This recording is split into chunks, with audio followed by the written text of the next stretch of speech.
2025, which was addressed to the Speaker, and it reads, Mr. Speaker, redetermination of the emoluments. I think we read that one. The one on emoluments. I think we read them. These were done by the former president. We read them to the House. There were 2 of them. Yes. Now,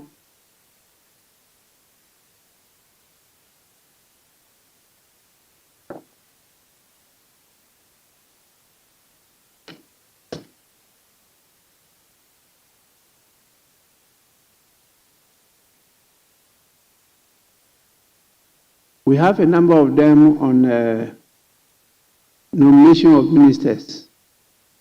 Were they read to the House?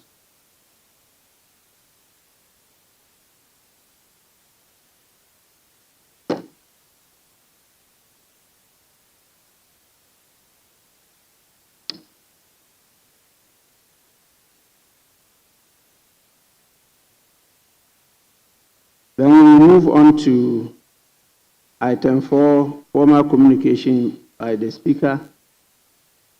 The one available to me is a formal indication by the Member of Parliament for Kwau Afram Plains North, Honorable Pele Wallesi. And this is in response to what we discussed earlier on about the members of Parliament who are independent, formally writing to the Speaker as to which caucus they want to transact business with. You know, our revised standing orders allow for the caucus of an independent members caucus, but it's only when they are up to 7. We have only 4, so they cannot constitute a caucus. And so he has written a letter dated 9th January 2025 to me, the Speaker, and it reads, Dear Sir, declaration to do business with the NDC caucus. I, Pele Wallesi, an independent candidate member of Parliament for Kwau Afram Plains North constituency, do hereby declare that I shall, for the purpose of transacting business in the House, associate with the NDC caucus in the 9th Parliament. This is for the avoidance of doubt. I hereby affirm that I shall cooperate and collaborate with the NDC caucus in the 9th Parliament. Thank you. Dated this 9th January 2025, signed, Honorable Pele Wallesi, MP, Kwau Afram Plains North constituency.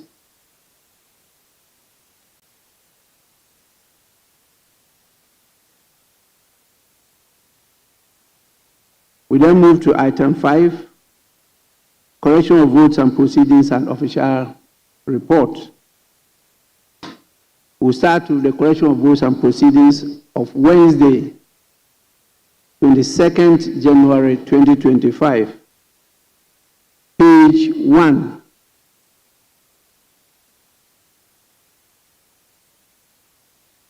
Page 2. Page 3.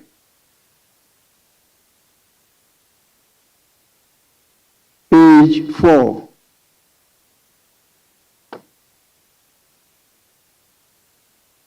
Page 5.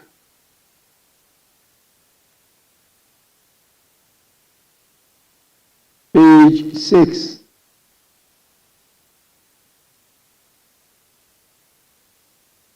Page, yes, Honorable Member, page 6. Mr. Speaker, I realized I have been marked as absent, although I was present in the chamber yesterday. Who are you? Mr. Speaker, my name is Kwabena Boateng, Member of Parliament for Ejuso. What's the number on the order paper? Mr. Speaker, that will be page 7. So you wait until I get to page 7. Very well, Mr. We're Speaker. at page 6. Very well. Okay, now page 7, you can go on. Right, Honorable Speaker.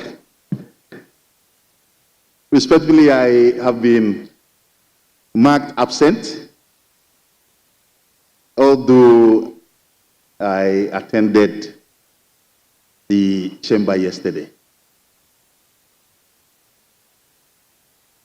So what you do is to start by saying, I am so and so Member of Parliament for, then you mention your constituency. My name appears as number at this page. Then we can follow. You know, all the other members can easily follow your submissions, and then we can easily correct the error if there is any. Please, Chief Whips, you have to do your work. Please, table office, kindly take note of, he has already mentioned his name earlier on, and note that he was present yesterday.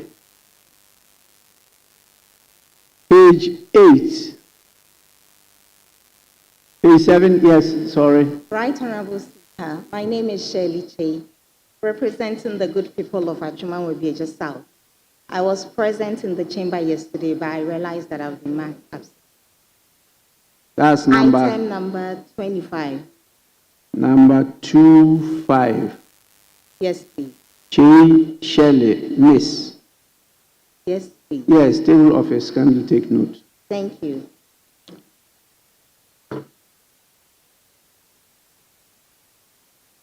Page, yes, 7. This is not on. Eli Olase, who are from Plains North. Number 24 on page 7. I was present in the chamber yesterday, and I've been marked absent. Yes, table office, kindly take note.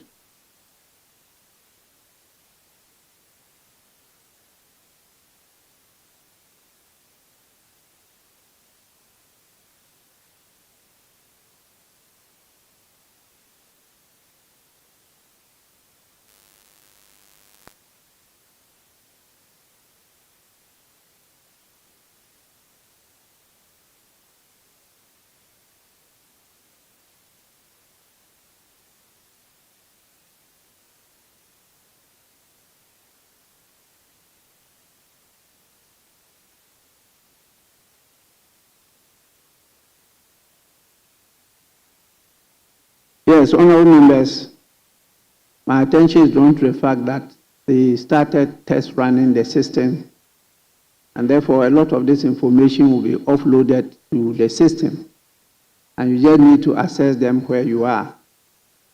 But in the meantime, kindly always indicate your presence by signing the form that is sent around, and also at the committee sittings, or I should say committee meetings. Please sign the form that is circulated.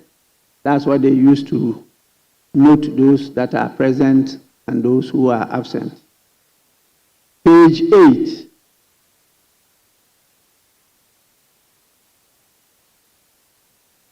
Page 9.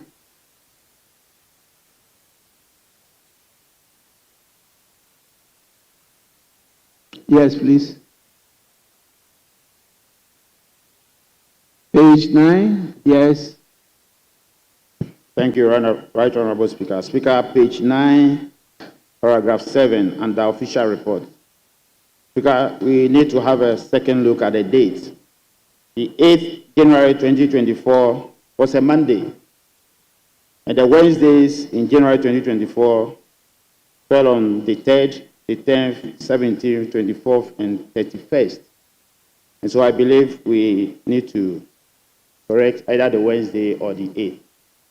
Thank you.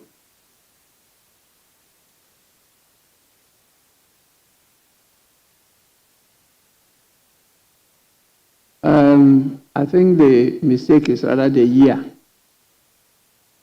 It should be 2025, not 2024. We talk about this year, not last year. I think if that is accepted, then it's correct. Okay. Honorable members, page 5. Now go to the last page, page 10. Page 10.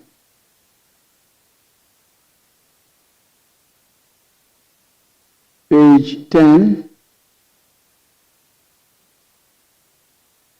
Honorable members, in the absence of any further corrections, the votes and proceedings of the fourth sitting dated Wednesday, 22nd January 2025 is adopted as a true record of proceedings.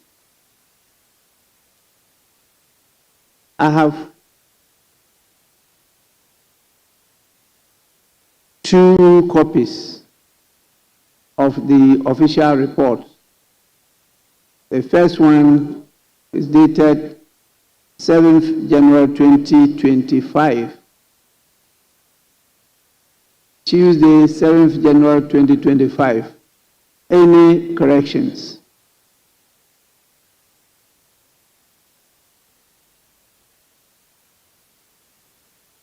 Honorable members, in the absence of any corrections, the official report of Tuesday, 7th January 2025 is hereby adopted as the true record of proceedings.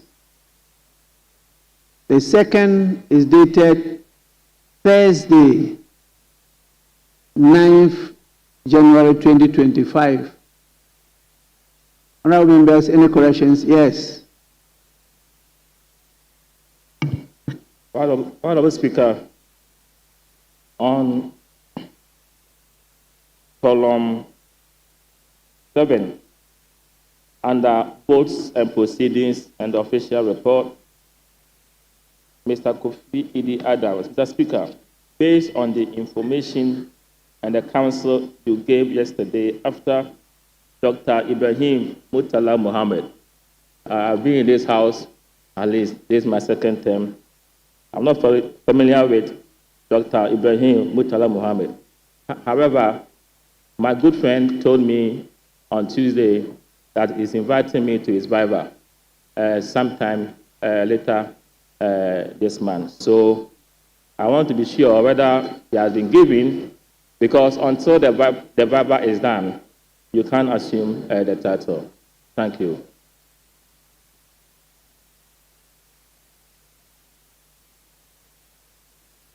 Yes, please. Thank you, Mr. Speaker. Official report for Thursday, 9 January 2025, column 39. Then let me just react to, I thought you were trying to respond to the issue raised. Yes, I totally agree with you.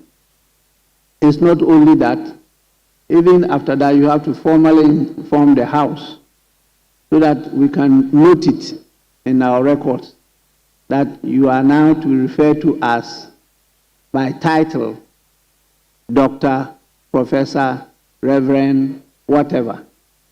We just don't assume that you have it. Some of you are using honorary doctorate. It's not allowed. If that is the case, some of us have plenty of them, but we don't use them because that is not recognized professionally. So please, in the meantime, our dear honorable member will be referred to as Honorable Ibrahim Mutala Mohammed. Those who attend the ceremony, and then after that he will inform us formally, and then we can now properly accord him that title. Yes, so please amend the records accordingly. Sorry, you want to? Honorable Speaker, thank you for your wise counsel. Based on that, it runs to I see same on column 33. So consequentially, all these have to be effected. And I'm also happy that you made a profound statement on the use of honoris causa, which I agree with you that we don't have to entertain. Otherwise, we will end up destroying the desire or the quest for graduate programs. Thank you, Mr. Speaker. You are welcome. Yes, please. Thank you, Right Honorable Speaker. The official report, Thursday, 9 January 2025, column 39, paragraph 4. Mr. Speaker, there seems to be an attempt to covet my seat for NDC upon the over 180 seats they have. The table office still indicates Reverend John Timfojo, NDC, Asin South. I wish to state here and now that Asin South survived the tsunami and still remains an MPP seat. I thank you.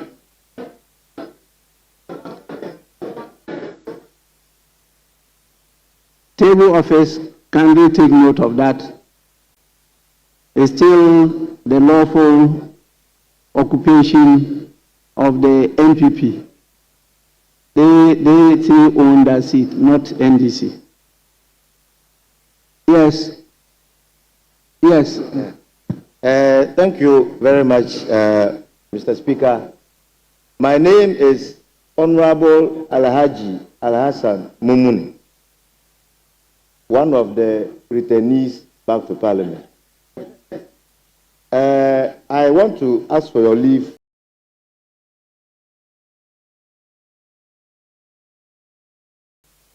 to let us look at the official report for 7th January 2025, where we have the list of individuals, the members of Parliament. My name is written Mumuni Al-Hassan with Esquire. Okay. So that's what I also want to understand. So I wanted your guidance, because I know they do that for lawyers. So, so you've been guided accordingly. Okay, thank you very much. Yes, Honourable Member. Right, Honourable Speaker. Official report, Thursday, 9th January 2025, rules and proceedings, column 20.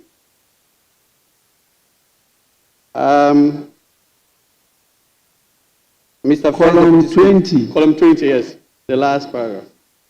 Mr. First Deputy Speaker, I consequentially direct. I believe it was supposed to be I consequently direct. And so if that can be corrected.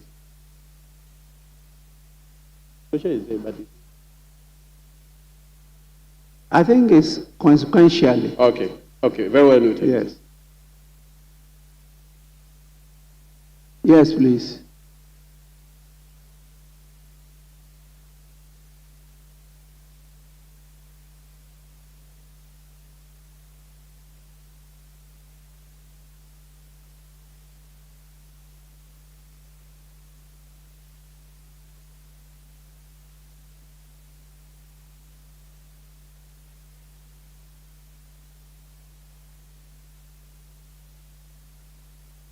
Honourable members, in the absence of any further corrections of the official report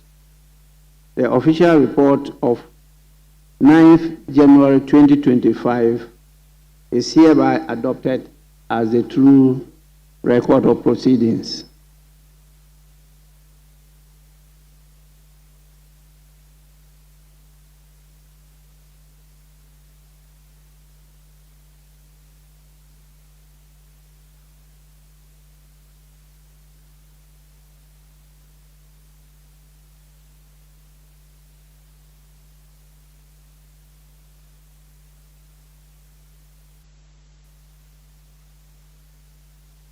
Honorable members, item 6. Item 6, statement.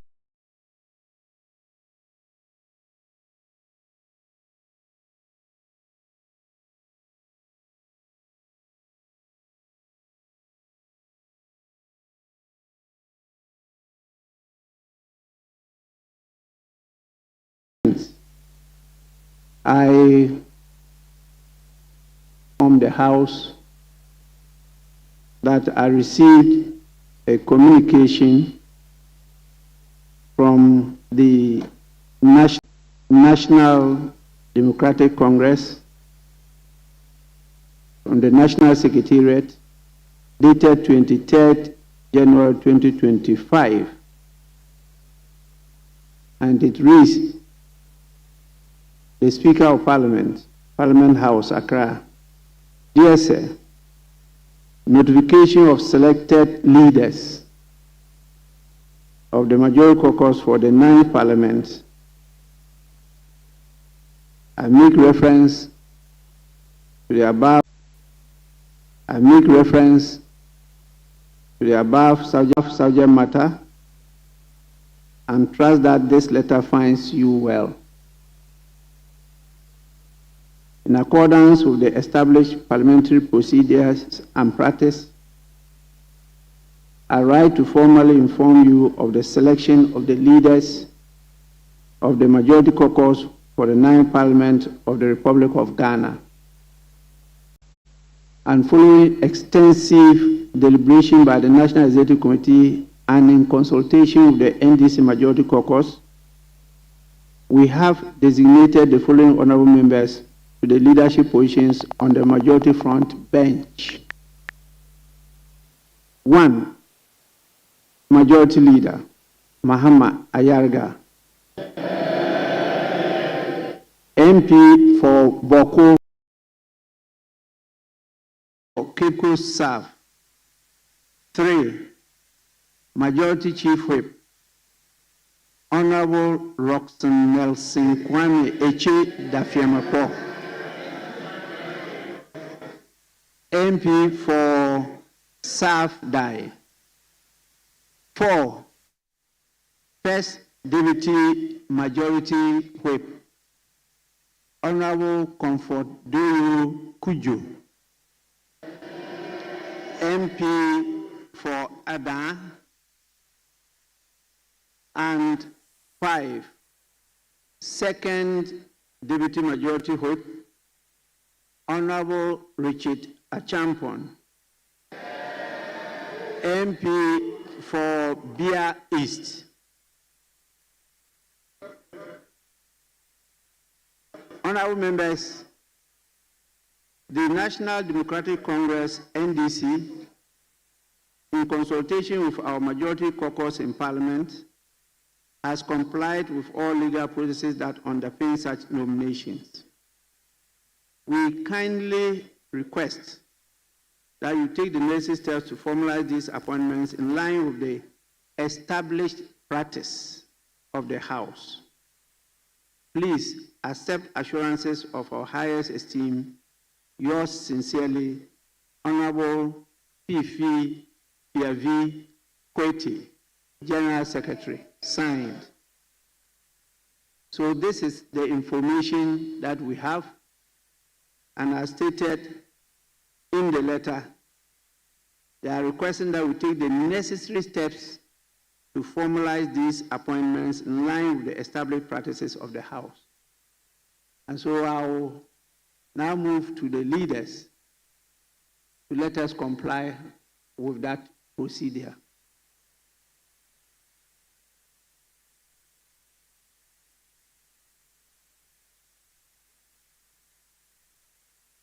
Mr. Speaker,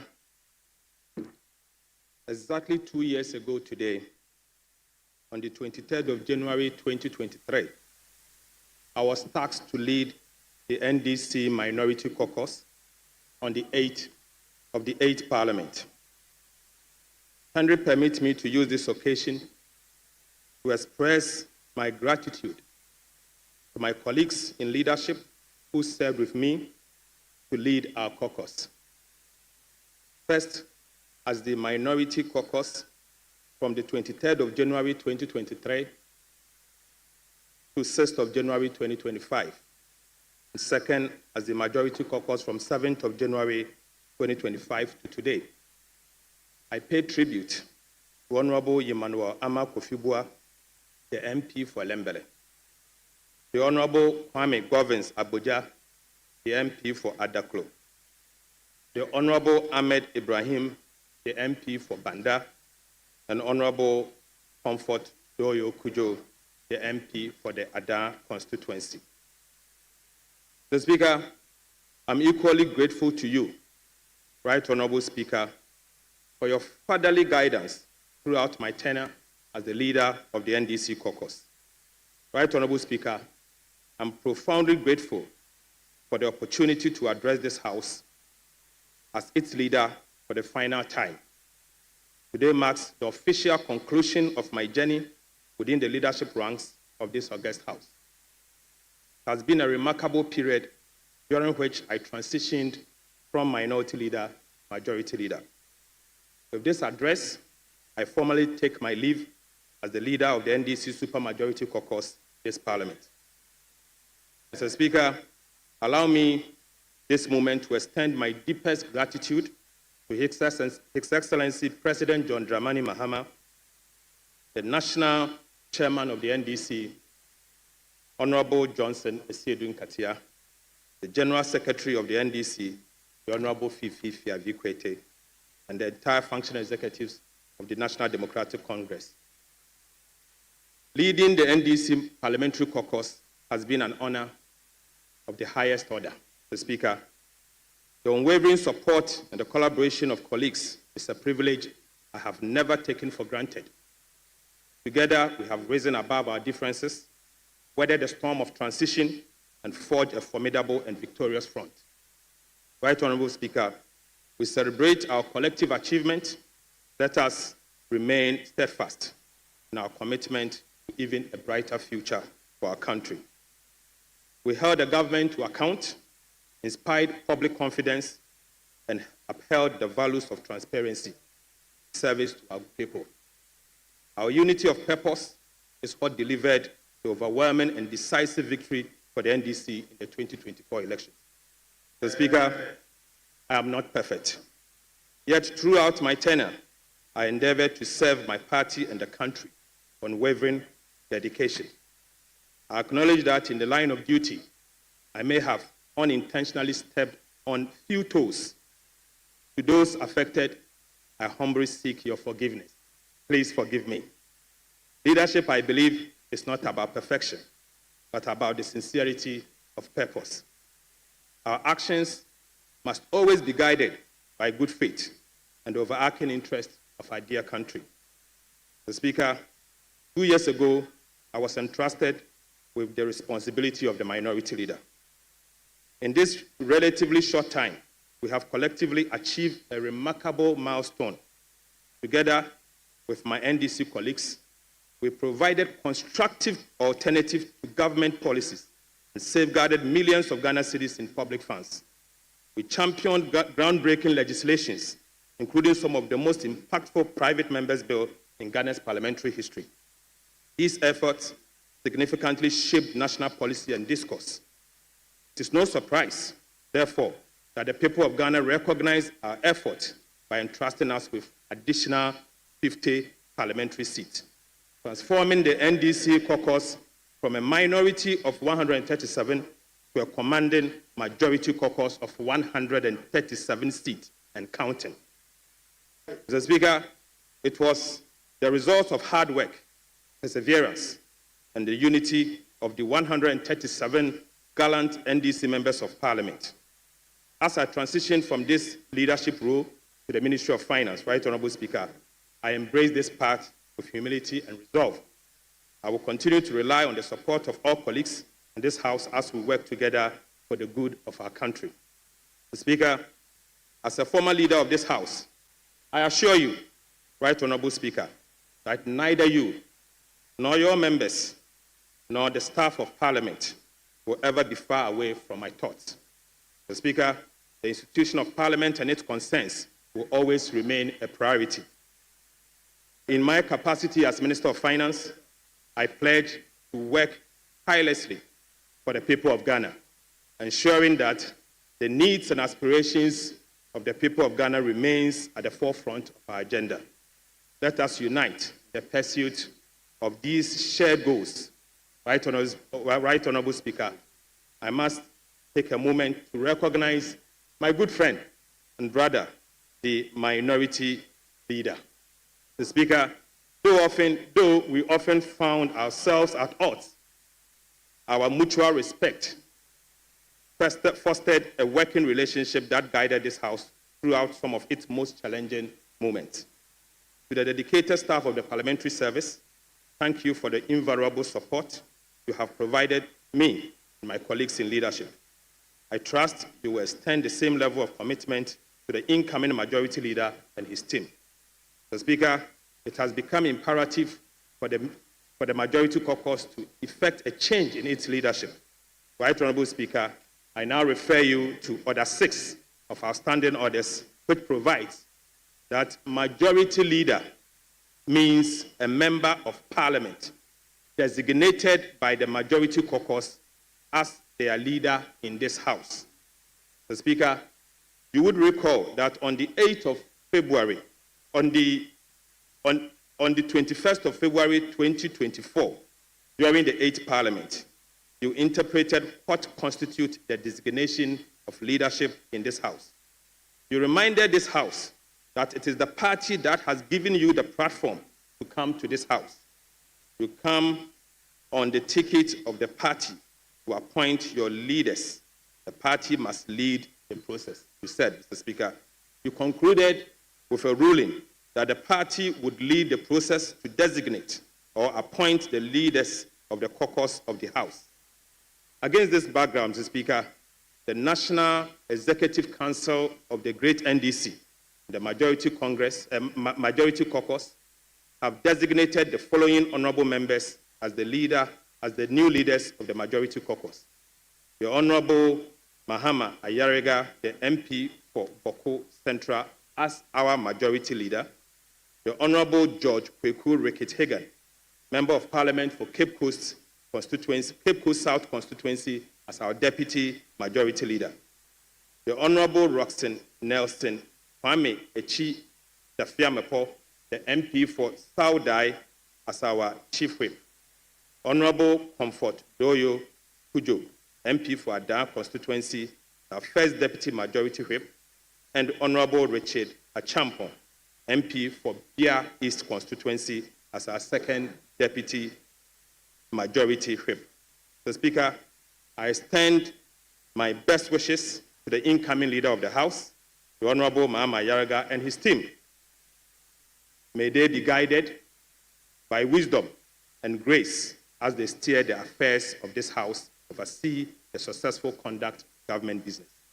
Finally, Mr. Speaker, I profoundly want to express my deepest appreciation to the good people of Ejumakon, Yan Isiam, my constituency, for the opportunity to represent them as their Member of Parliament. Mr. Speaker, I thank you.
Honorable members, I now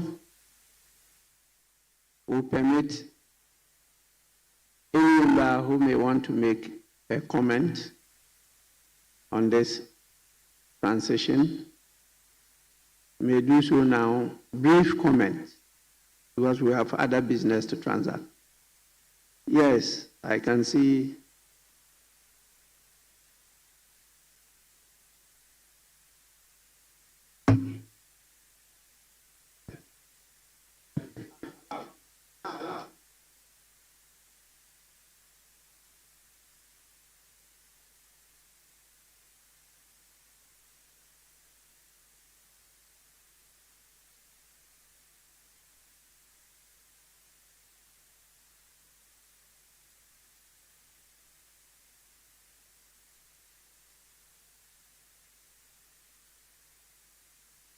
Yes,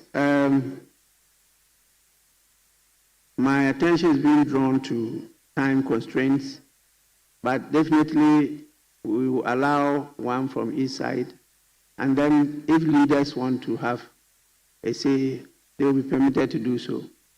So, Doctor, I will by all means permit you. After that, you will come in. After the comments, then you can come in with your audition. Yes, please. Yes. Right, Honorable Speaker, thank you for this prestigious opportunity. I wouldn't want to talk much. Just I want to say that we thank Honorable Dr. Attoforsen, outgoing leader of the majority, for that information or the presentation he made.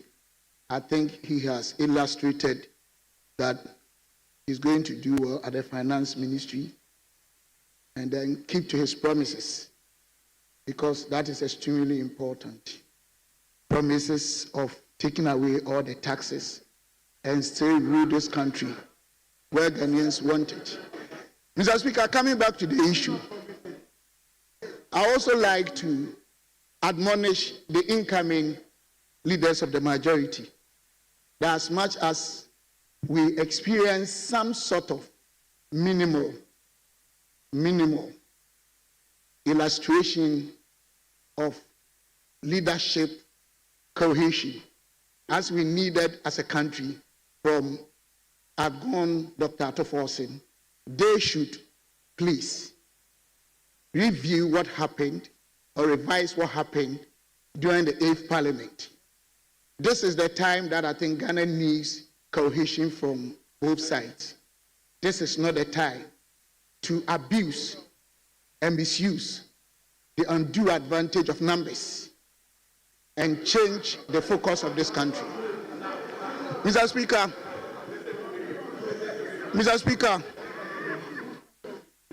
they have a lot of advantages, unlike the previous seemingly balanced house that saw Ghanaians witnessing a lot of higgledy-piggledy and mambo-jumbo.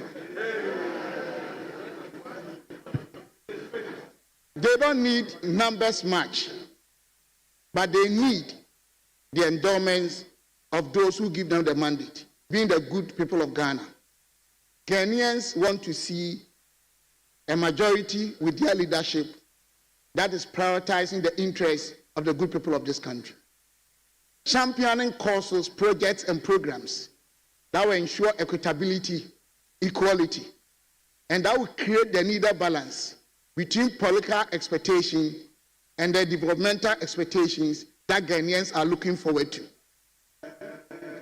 Mr. Speaker, apart from that, I would like to wish them all the best and still continue to monitor whatever they do, because Ghanaians will always mark them. They shouldn't forget. And I would like to quote the present president, His Excellency John Dramani Mahama, that he said, in our local dialect, he said that Aba edebo techino and one edebo boba, depending on how they behave.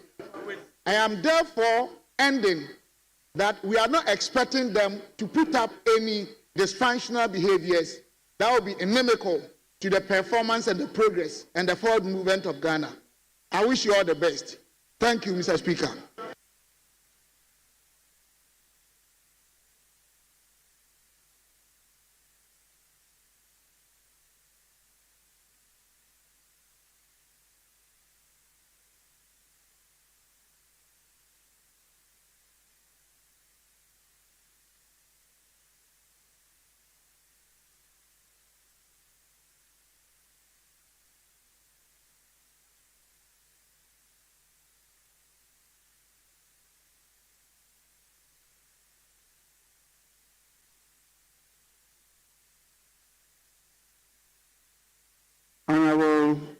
Hajia Ladi.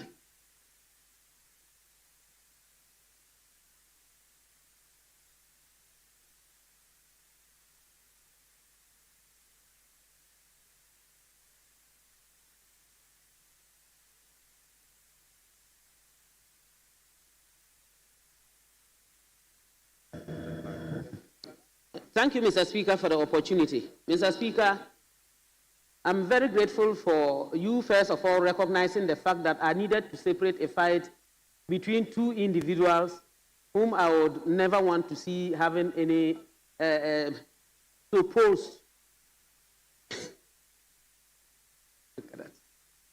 Mr. Speaker, thanks be to the Almighty Allah for giving us yet another day and for making us realize this day. I am so elated about happenings in the caucus.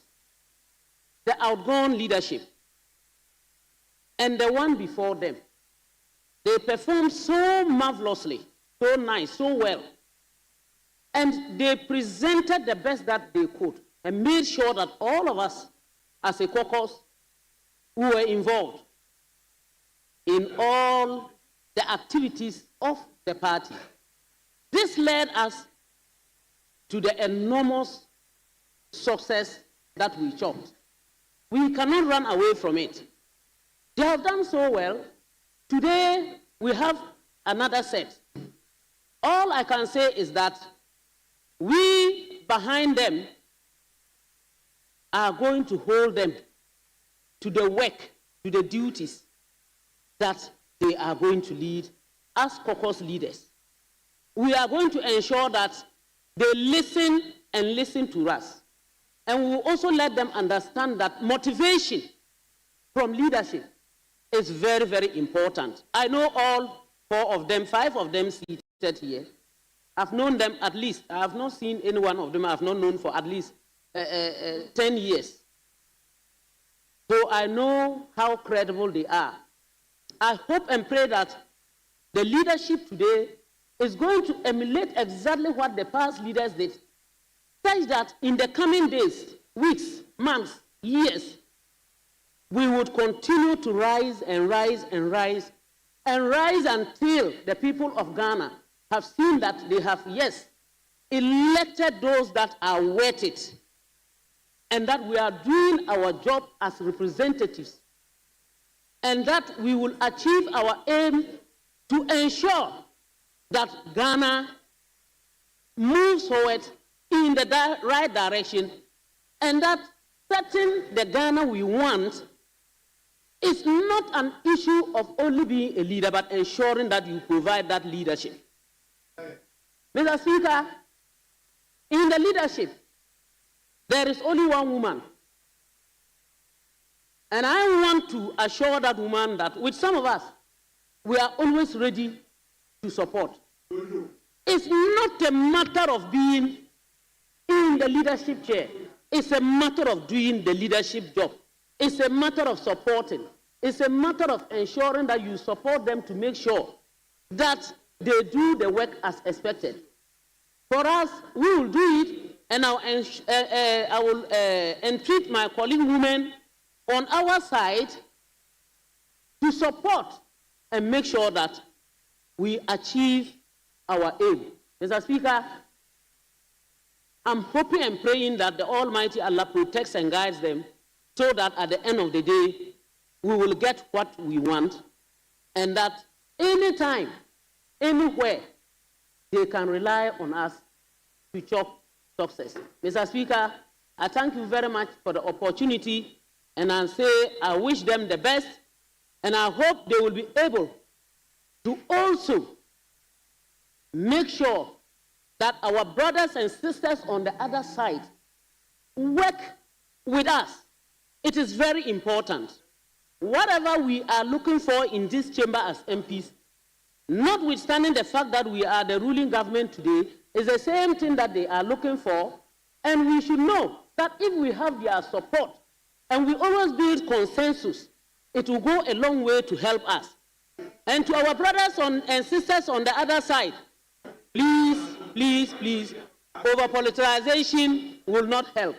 And so I hope that you would continue to help and make us build consensus and stop litigation so that at the end of the day, we give thanks to the Almighty and for our success as Ghanaians in a nutshell. Thank you very much, Mr. Speaker, and I wish us all the best.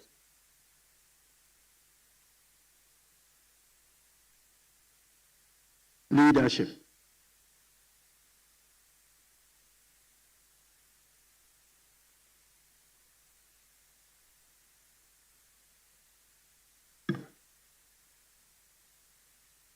Mr. Speaker, thank you for this treasure space to make a few components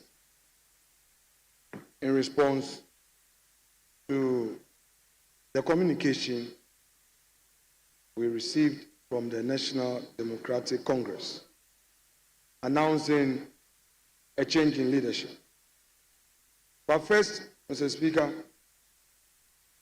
I welcome you back home after your trip to Côte d'Ivoire on the occasion of the opening of their Legislative Assembly.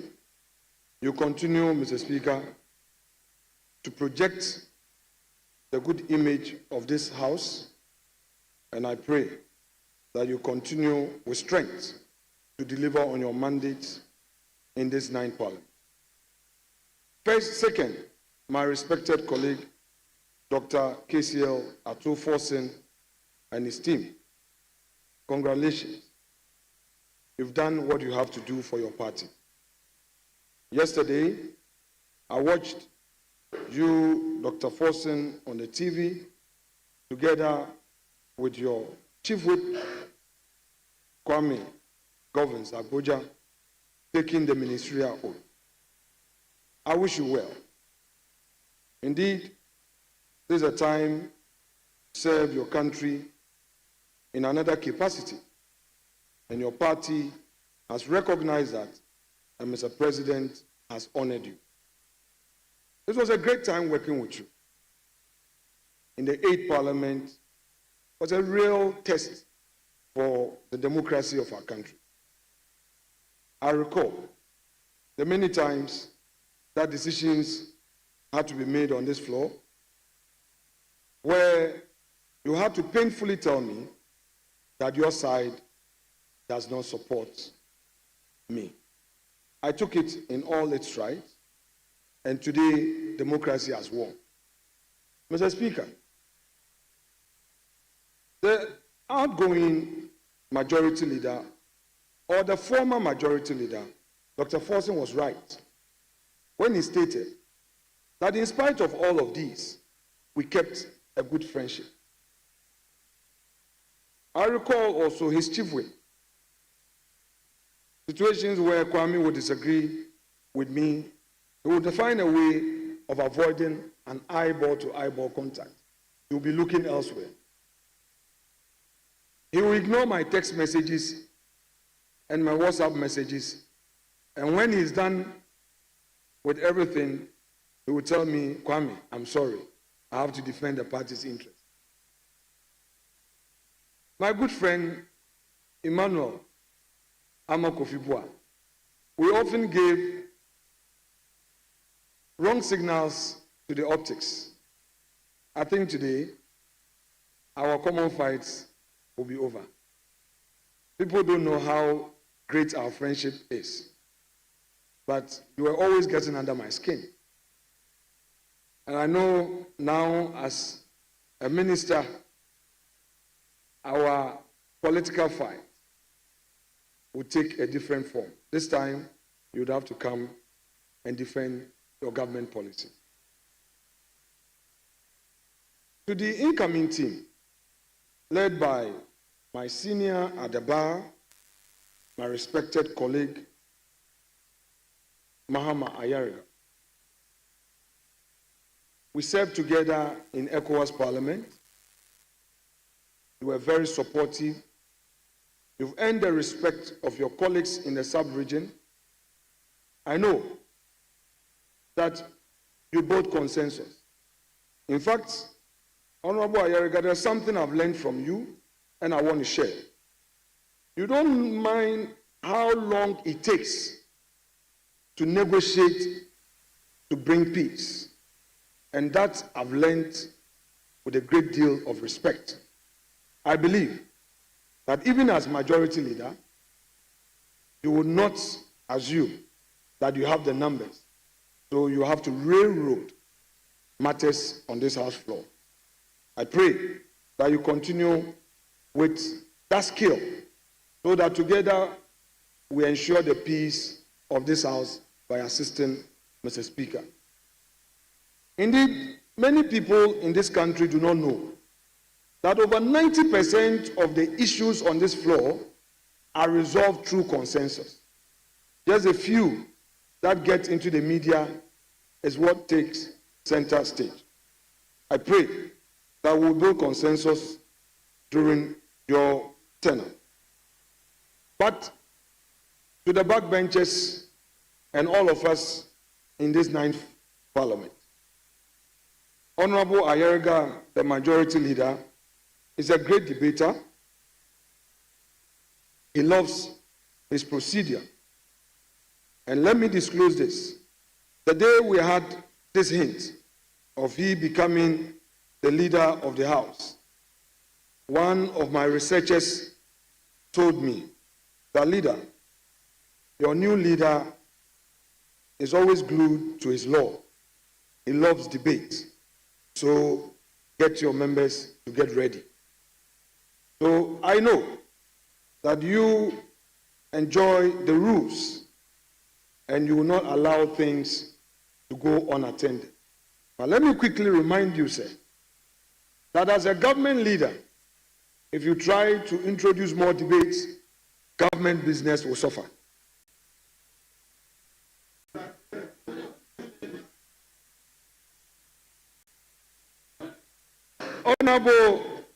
Honorable Deputy Leader, my respected, quiet, soberly minded gentleman, we are from the Central Region.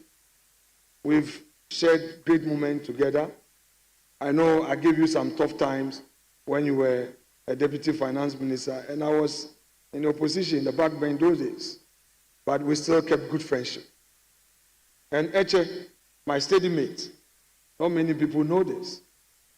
We studied long hours to pass our law exam. Again, I know how passionate you are about the work you do. But again, too many debates will stall government business. Be reminded. On that note, Mr. Speaker, I would want to congratulate the new team one more time and assure them that our side will treat them with respect. We'll work together, beautify democracy, assure the nation that although it is NDC and MPP, to borrow from Honorable Kennedy Japan, it's about systems and policies. Richard, who has joined the team, who worked on the finance committee, you know your finance committee matters, and you've now been brought to leadership. It's a signal to us what you expect from the majority to add up to the team on key matters. So we'll prepare to face you on issues of the floor. And my own mother, Honorable Doyo, you add up to the beauty of leadership. Always being a mother for all of us. I know in difficult moments, you came to me and gave me some good counseling. I'm happy that you are still part of the team as the most experienced to support the new team to work and work well for the good of all of us. Welcome once again. Congratulations to you, Mr. Speaker. Without more, I shall end it here. Thank you. Thank you so much. Thank you. The new leaders of the majority, you have heard from your predecessors and also the leadership of the minority and a few members of parliament, what you now have to tell us.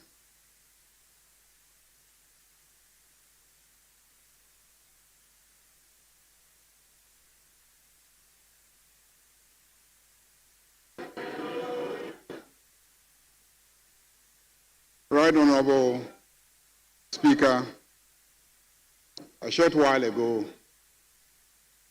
I was formally chosen by my party, the Great National Democratic Congress, and the majority caucus of 187 members to lead the NDC caucus in this ninth Parliament of the Fourth Republic. It is an honor and a privilege to serve in this new role as Majority Leader and Leader of Government Business in this Parliament. With humility and profound gratitude to His Excellency President John Dramani Mahama, the leadership of the NDC, chaired by the Honorable Johnson Aseidu Nketia, and my honorable colleagues in Parliament, I wholeheartedly accept this appointment. I am thankful for the confidence reposed in me, fully aware that this is an onerous role. I intend to discharge it to the best of my ability. Our duty as legislators is to ensure that we do all we can for the betterment of the people of Ghana. As leaders of the House, as a leader of the House, I have an abiding duty to ensure that we always stand on the side of Ghanaians. Right, Honorable Speaker, this is my charge to keep and a duty I will faithfully discharge. As leader of the House, I am committed to working hard to ensure that members work in an environment that is more conducive, convenient, and friendly. We are the representatives of the people of Ghana for a reason. Let us always be guided by this, that way we will carve a place for ourselves in the annals of our dear country. Mr. Speaker, before I resume my seat, may I seize the opportunity to express appreciation to the immediate past leadership of our caucus, made up of Honorable Kessel Atuforsen, the outgoing majority leader, Honorable Emmanuel Ama Kofibua, outgoing deputy majority leader. Mr. Speaker, Mr. Speaker, Mr. Speaker, Mr. Speaker, in the case of Honorable Bua, I intend that his seat should be relocated to behind the pillar.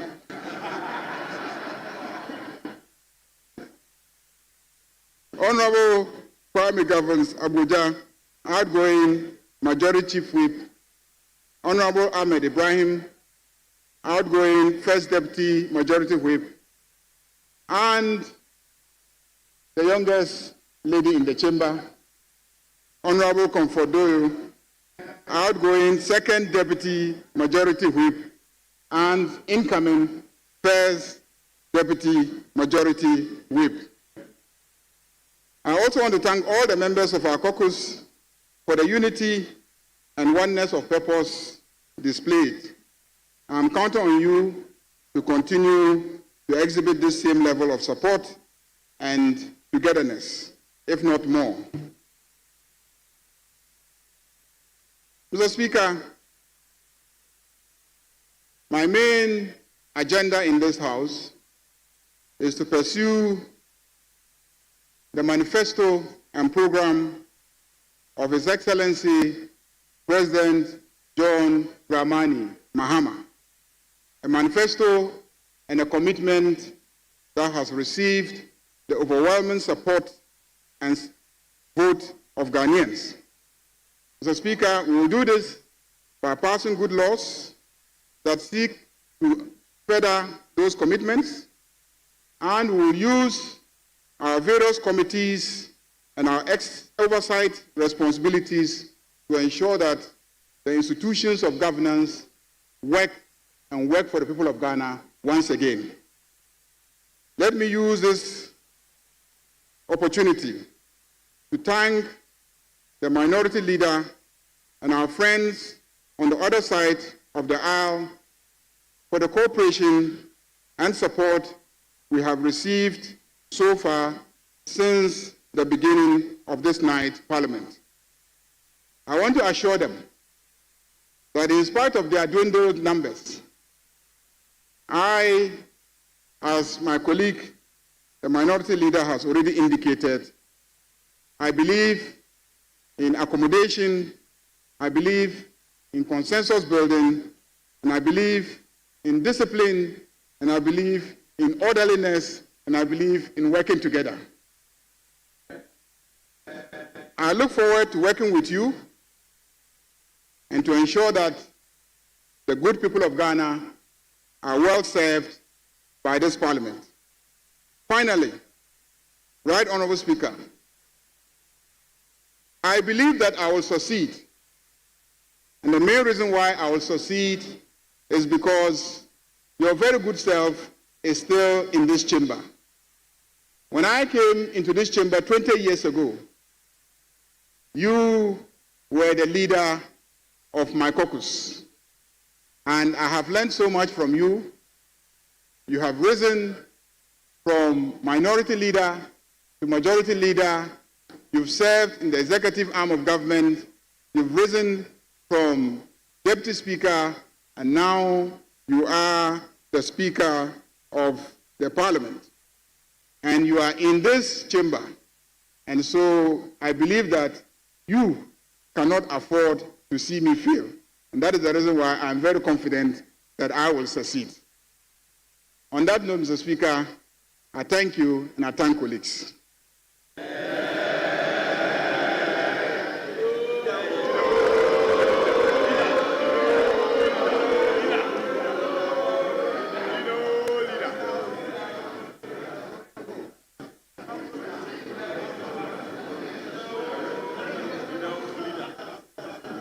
Honorable members,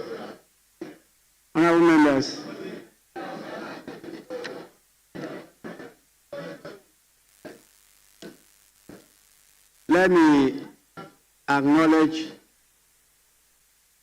the presence at the distinguished visitors gallery, the national chairman and the general secretary of the National Democratic Congress. We have the national chairman, Honorable Johnson Asedu Nketia,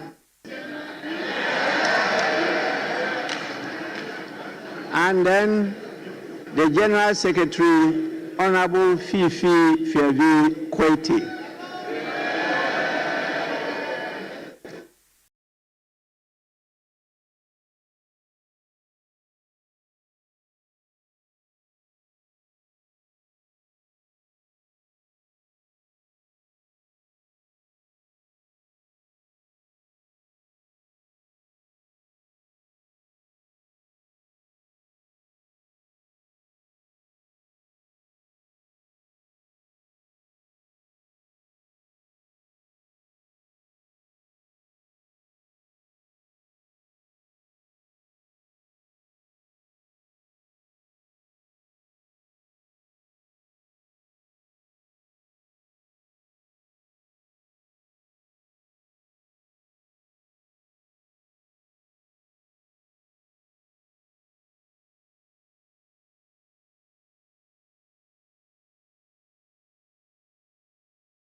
have adjudged the 8th Parliament as one of the best hung parliaments in the world. I don't know why some people try to use seeming hung. I don't know whether they've ever read the definition of a hung parliament. The hung parliament is a feature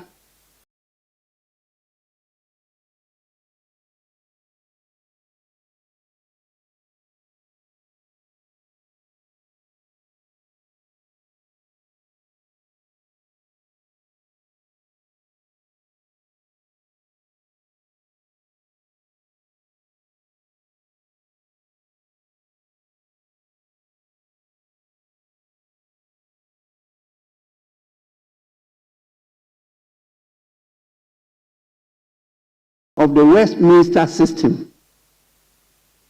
And it has happened in many countries. In the United Kingdom, it has happened a number of times.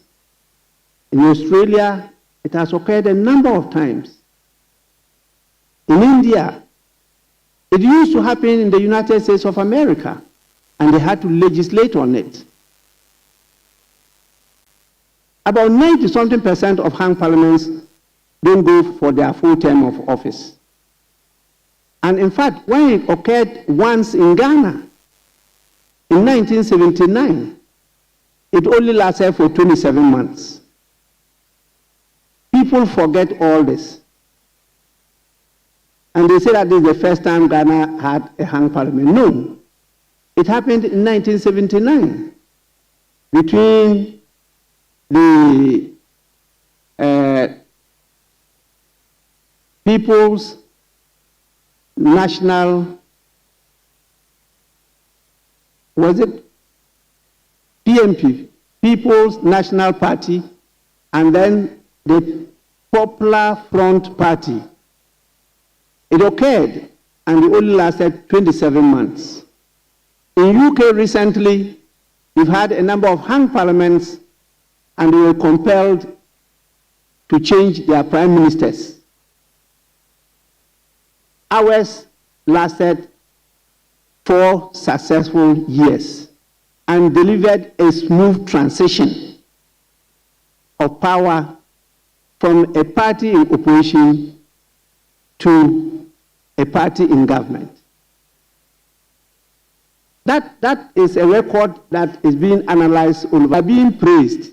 Unfortunately, Ghanaians are rather condemning it. They don't see the achievements we've made.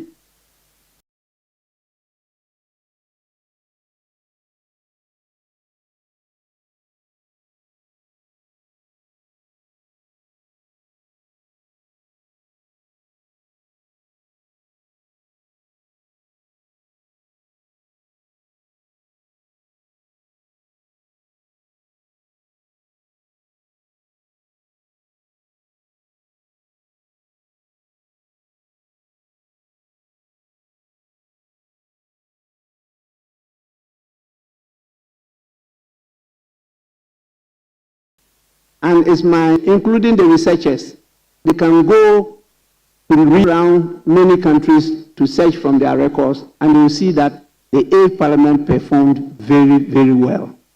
We should be commended instead of being condemned. Please, the 8th Parliament is also different from the 9th Parliament. And therefore, as our former Honorable ABA Husseini will say, when the drum beats change, the dance will also change. And so that's what is expected of the 9th Parliament. The drum beat has changed. It has changed from a hung parliament to supermajority parliament. And I'm happy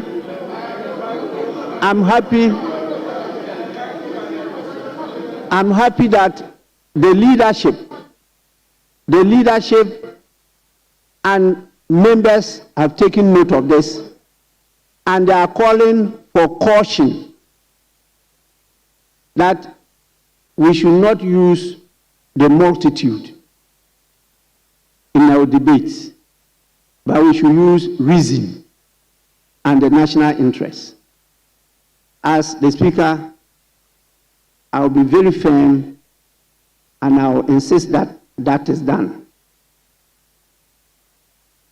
Ghana has been promised a reset, and the people accepted the reset.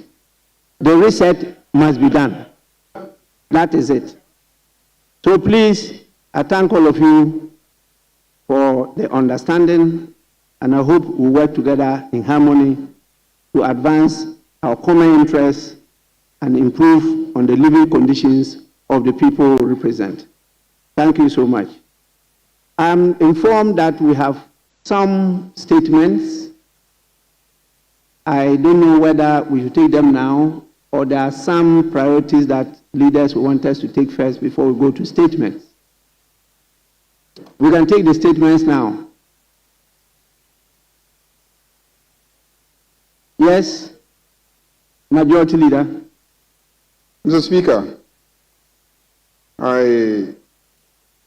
with the leave of the House and your leave, I wish to vary the order of business so that we can lay some reports that are ready so that they can be distributed and then we can take them later. Yes, minority from bench. Any objection? Mr. Speaker, save that there was no prior discussion on this matter. We are amenable to his prayer to the chair. Honorable members, we may now move on to at the commencement of public business.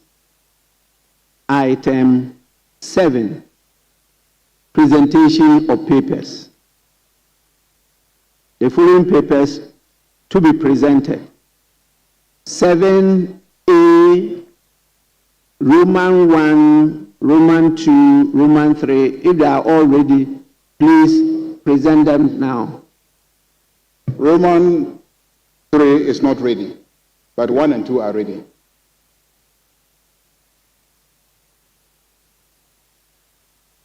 Yes, by the chairman of the committee. Sorry, Minority Leader, yes.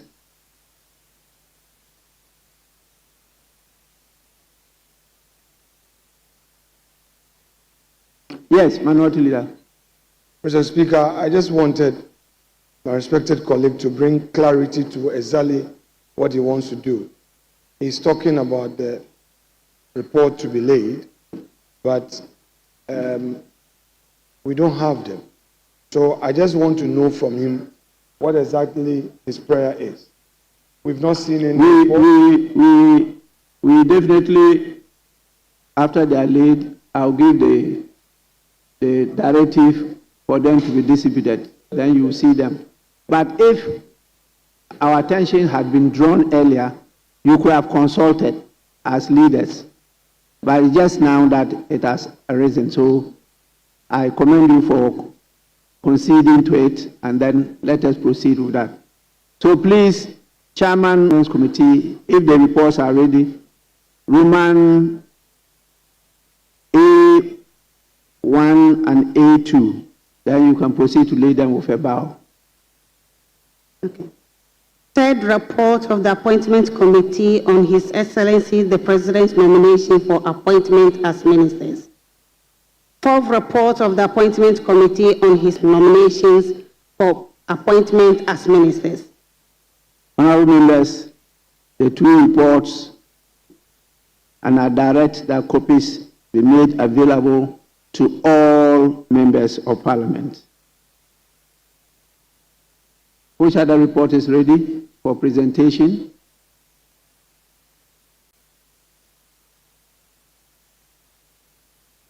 None. So may we now go back to messages or any other item to be taken? I said messages, statements.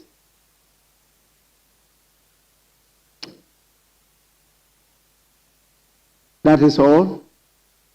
Now, Second Deputy Speaker to take the chair. The second Deputy Speaker will preside over the House as you present your statements.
Yes, leadership, will you be moving the motion for the adoption of the reports?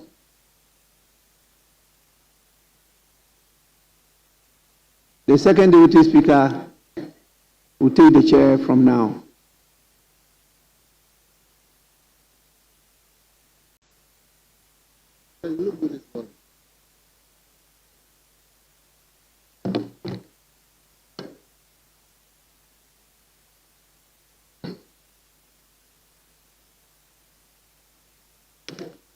Statement.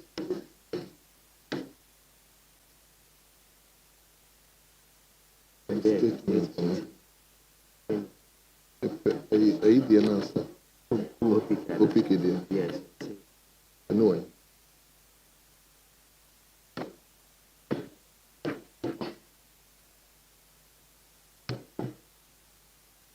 Honourable members, let's turn to page 2, item listed 6. Statements. We have, yes, Majority Leader. Thank you, Mr. Speaker. Mr. Speaker, my colleague and I have conferred, and we, with your leave and the leave of the House, we want to vary the order of business so that we can move to motions 8 and then after that 9, so that we can take the third report of the Appointments Committee on the nomination of ministers. Motion 9, 8 and 9. Very well. 8 first. Very well. Is that the pressure of minority leadership? Speaker, it is so. Very well. Honourable members, let's turn to page 3. Page 3, item listed 8. Motion by the chairman of the Appointment Committee. Right, Honourable Speaker. I beg to move that the motion numbered 8 at page 3 of today's order paper, that notwithstanding the provisions of Order 1041 of the Standing Orders of Parliament, which requires that a motion shall not be debated until at least 2 sitting days have elapsed after the notice to move the motion is given. The motion for the adoption of the third report of the Appointment Committee of His Excellency the President's nomination for appointment as ministers may be now moved today. Mr. Speaker, I so moved. Honourable members, the motion has been moved. Yes, the minority whip will second the motion. Honourable members, the motion has been moved and it has been seconded. This is procedural motion. I will therefore go ahead to put the question. The question is, all those in favor of the motion listed 8 in today's order paper, say aye. Aye. All those against, say no. Honourable members, it's obvious the ayes have it. The motion listed 8 in today's order paper is adopted. We move to 9, the substatement of the committee. Right Honourable Speaker, I beg to move the motion numbered 9 at page 3 of today's order paper, that this Honourable House adopts the third report of the Appointment Committee on His Excellency the President's nomination for appointment as ministers. And Mr. Speaker, in doing so, I present the third report of the Appointment Committee on the subject matter under reference.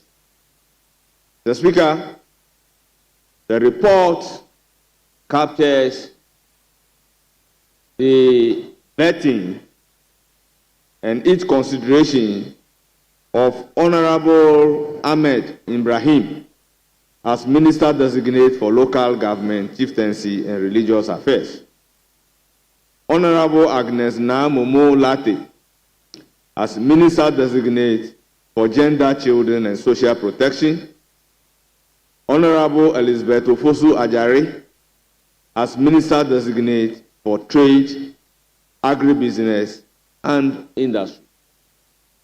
Mr. Speaker, the committee members asked very salient questions on land ownership,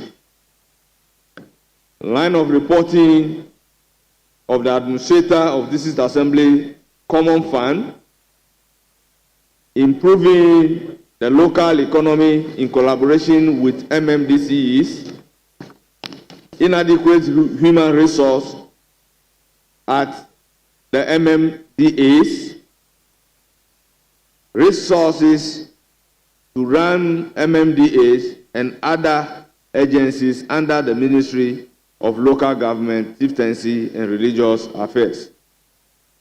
District Rules Improvement Program, otherwise known as DRIP. Questions were asked on that.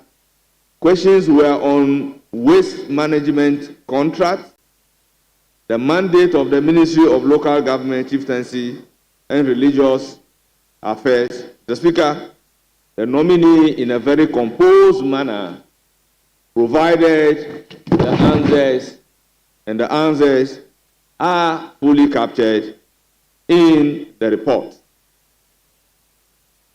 Right Honourable Speaker, on the second nominee, Honourable Agnes Momo Latte, questions were also asked on the President's vision for the Ministry of Gender, Children and Social Protection, strategies to improve school feeding program, assistance to the people of Nungua under the Ministry of Gender, Children and Social Protection, the benefit of the Women Development Bank as contained in the NDC manifesto, the livelihood empowerment against poverty, LEAP, importance of the affirmative action law, the distribution of sanitary pad among female students. Mr. Speaker, the nominee again provided answers to this question, and these answers were captured in the report verbatim. Honorable Speaker, the third nominee under reference is Honorable Elizabeth Ofosu Ajare, Ministry of Trade, Agribusiness and Industry. Again, the committee posed so many questions, including revenue mobilization at the port, revamping defunct state-sponsored agro farms, position on 1D, 1F, her position on 1D, 1F, the trade balance, weak entrepreneurial ecosystem, and many more. Mr. Speaker, her answers to the question is fully captured in the report. Mr. Speaker, I will therefore urge the Hansa Department to capture the entire report as having been read as I proceed to read the conclusion. Mr. Speaker, in accordance with the provisions of Article 78(1) of the 1992 Constitution of the Republic of Ghana and Standing Order 217, the committee considered the nominations by His Excellency the President. The nominee demonstrated competence, knowledge, and expertise on matters relating to their various ministries designated. The committee therefore recommends to the House by consensus the adoption of its report and approval of Honorable Ahmed Ibrahim as a Minister for Local Government, Chieftaincy and Religious Affairs, Honorable Agnes Namumolate as Minister for Gender, Children and Social Protection, and Honorable Elizabeth Ofosu Ajare as Minister for Trade, Agribusiness and Industry. Right, Honorable Speaker, I so submit. Thank you for the opportunity. Thank you very much, Chairman of the committee. Now, second.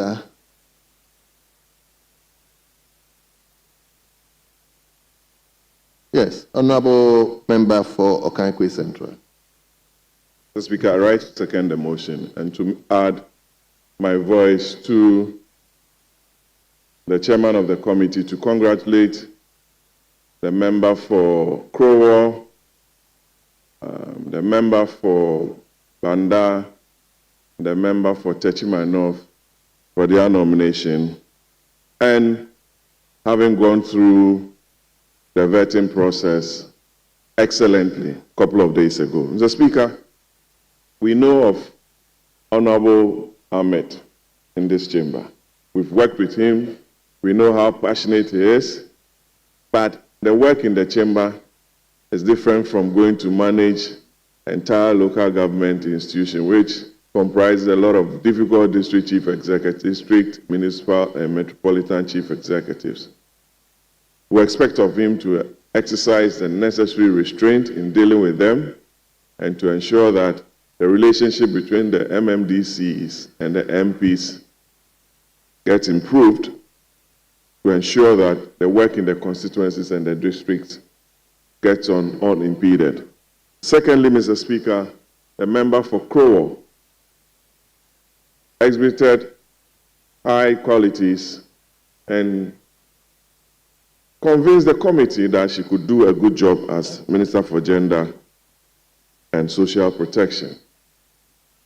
And our own Elizabeth Ofosu Ajare, the member for Techiman, a lawyer by profession, a lady, a mother, having convinced us, Mr. Speaker, promising to continue with the 1D, 1F program, subject to the challenges she mentioned at the committee. We pray that the good Lord guides her to ensure that the job opportunities that the NDC promised their Green Army will be realized through the 1D, 1F programs that we initiated. I wish the nominees well, and congratulations. Thank you very much, Mr. Speaker. Thank you very, very much. Honorable members, The motion has been moved and it has been seconded. It is now before the House for consideration. As usual, of course we want to manage the House well, the caucuses have presented the names of those who will be commenting on the report. So we will move to mention the names for those the caucuses have submitted to the table. So we will begin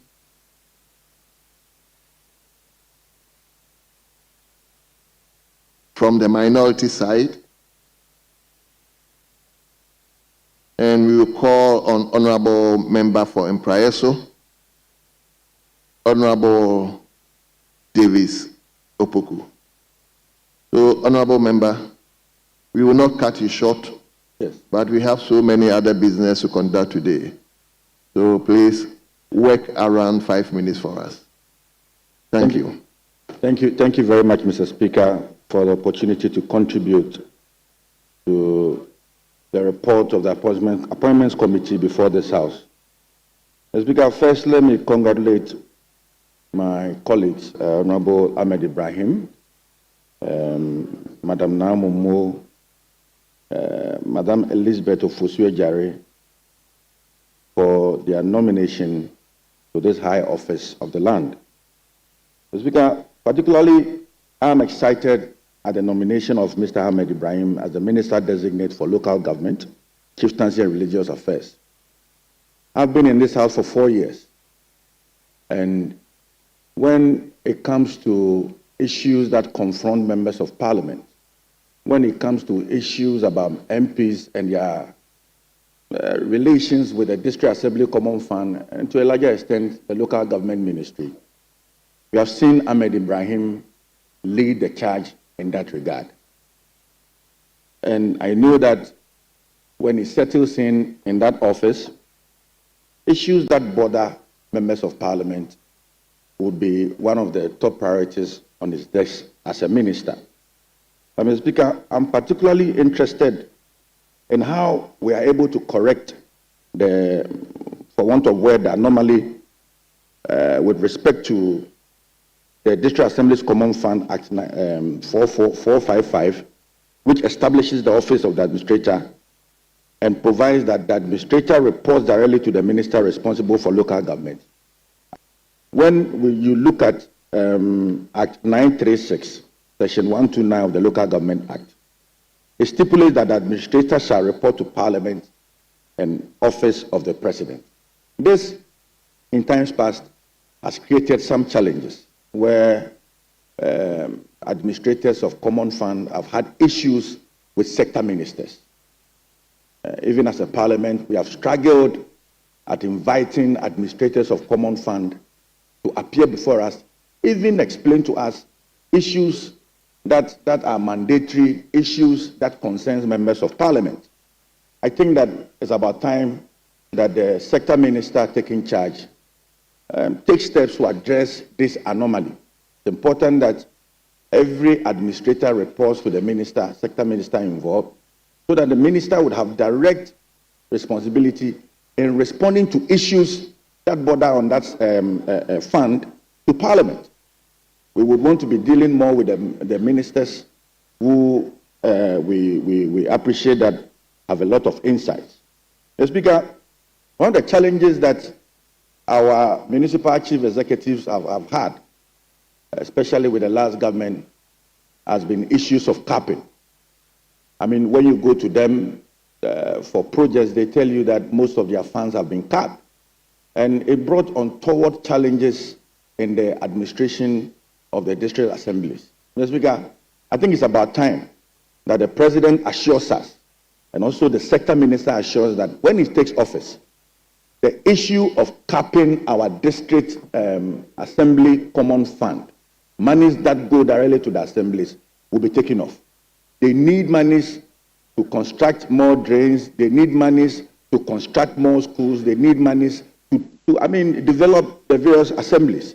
And we are, if we are to go by this capping policy, I think we will continue to face challenges in the various assemblies. Mr.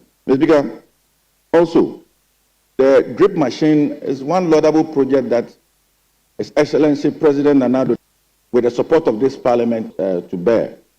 I think we need to find ways of putting up policies to ensure that the very reasons why we bought these machines, the very reasons why we procured these machines, comes. I mean, we use these machines for that very purpose. And I know that our senior colleague Ahmed Ibrahim will not fail this House and will always respond. I was a bit worried with having agribusiness attached to the Ministry of Trade, because I felt that it was purely an agric.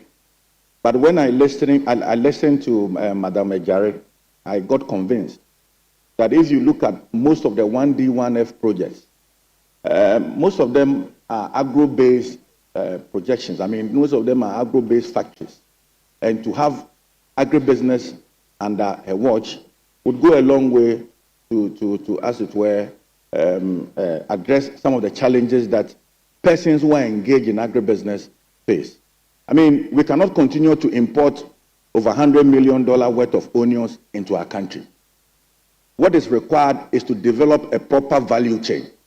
And I know that with her at the Ministry of Trade, we are going to do that. For the Gender Ministry, issues of human trafficking is something that is dear to my heart. And I'm praying that the minister focuses on human trafficking issues in this country. In fact, we have a lot of young ladies in our country who are migrating based on false information, especially to the UAEs, and the challenges that they face in these countries is something that is unprintable. I am praying that the minister puts a lot of energy in that sector and addresses issues of human trafficking. Mr. Speaker, with these few words, I want to congratulate our colleagues. We are hoping and praying for the best. We are hoping and praying for the betterment of Ghana. I know they will succeed, and I know that when we will not meet a ministry that is. Thank you very much, Mr. Speaker, for the opportunity to contribute to the state. Thank you very much. Thank you very much, Honorable Opoku. Honorable members, let's turn to a member for Doma West. Is it, am I right? Honorable Vincent Oponwa Samoa. Is it Doma West? Yeah, right, so. Yes. Thank you very much, Honorable Speaker. Let me first commend His Excellency, the President of the Republic of Ghana, for the appointments so far to the various ministries. And you can see from the caliber of people that have been appointed that the government means business. Let me first talk about the nominee for local government, Honorable Ahmed. We all know him. He has been here for about a fifth term in Parliament, and he has seen everything when it comes to parliamentary practice. You can respect him. So I have no doubt that having been appointed to a ministry like local government, he is going to deliver, help the president, reset the country, and then we move it forward. As a former DC, MC, we all know the importance and the important role Ministry of Local Government plays. If government will function at the local level, we need proper supervision.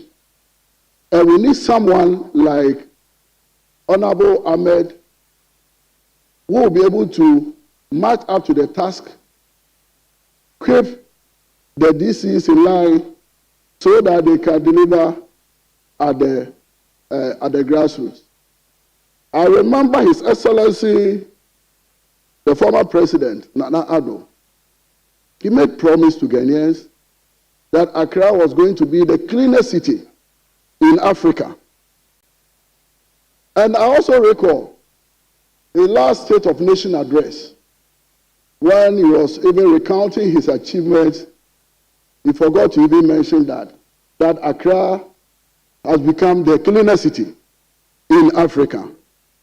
When we drive, while you are in Accra, you drive through various streets in Accra, I ask myself, if we have even authority, let me say the AMA or other municipal authorities in Accra, sanitation is at the lowest, and even lighting system on our streets.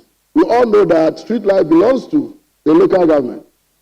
Yet, you drive through Accra and you ask yourself, roads are so weedy, very unkept, and I believe in this young man that having assumed this office, let's see the changes. And I know my brothers on the other side will see the changes. Within a very short period, we'll see the changes in Accra. We'll have street lights, we'll have clean city, and Ghanaians, it's not about we have spent so much. It's not about we have spent so much, but it will be about the real tangible. People will feel it. Honorable Vincent, hold on.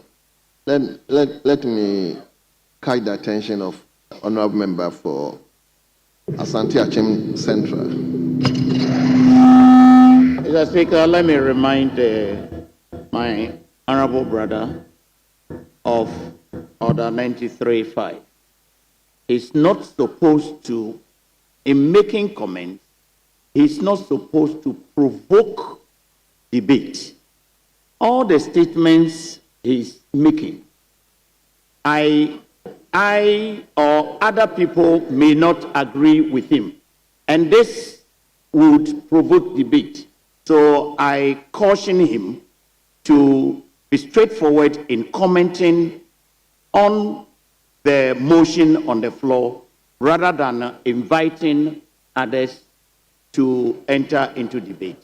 I will not comment on the exact thing that he said, but don't provoke debate. I'm grateful. Thank you very much. Honorable Leader, let's take it lightly. I mean, for me, it's okay. Let's move smoothly. Leader. Thank you very much. Mr. First Deputy Speaker, you have moved your motion. Allow us to. Yes, Leader. So, Speaker, I just wanted to draw the attention of my colleague that Order 93.5 does not come to his aid in this matter. So Order 93.5 is about statements and commentary on statements, just for the education of colleagues in the chamber. Well. But that notwithstanding, honorable members, let's try not to degenerate the House into an arena that will make things a bit difficult. I mean, we are commenting, so let's do that gently so that we can do our best to approve our brothers and sisters who are going to help the president to govern the country. So, Honorable Vincent, yes. Thank you, Mr. Speaker. Speaker, with respect, the majority leader is right. However, Speaker, these are our own colleagues.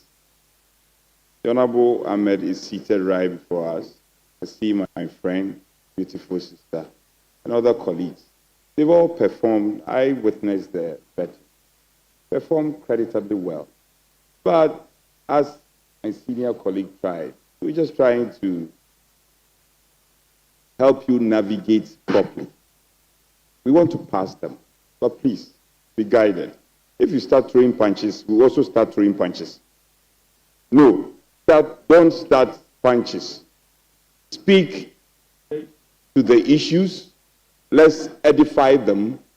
We can raise the issues, but the tangent you want to take, please, don't tempt us. Well, like I said, I mean, let's. So, Honorable Vincent Asamoah, just take you and let's have this session very smooth. You know me. Yes. You know me. Very well. Thank you, Mr. Speaker.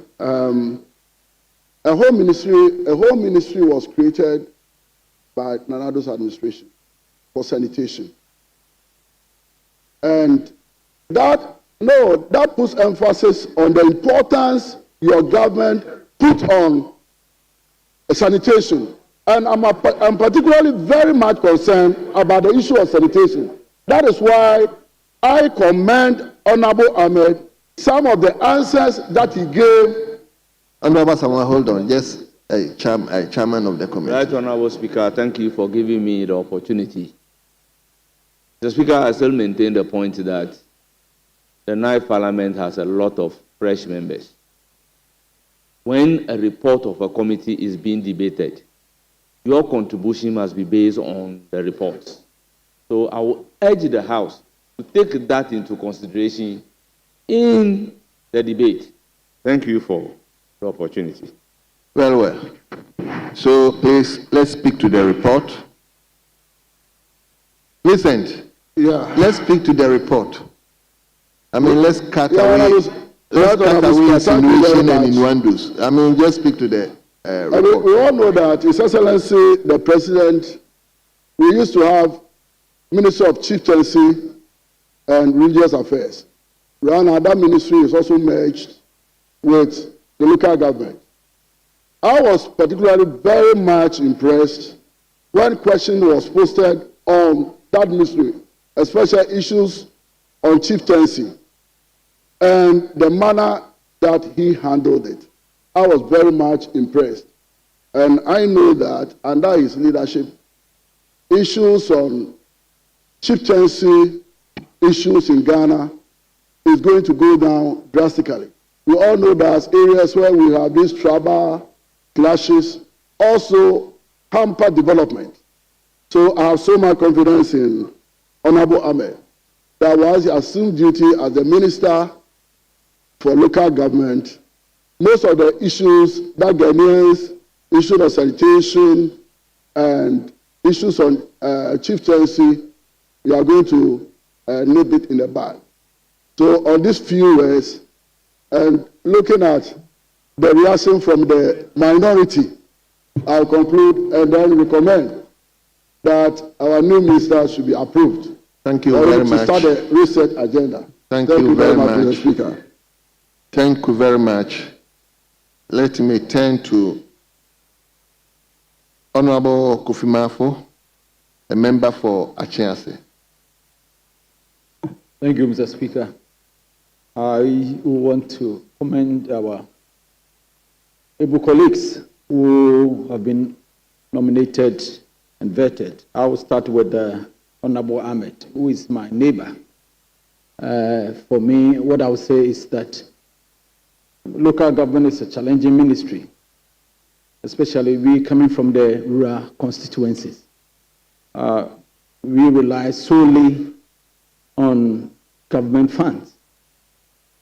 So the expectation is that because there's a free payment, we expect that the payment should go as soon as possible. And I know he will do that because as a leader, he was working closely with the local government ministry. And so we know that he's going to do a good job.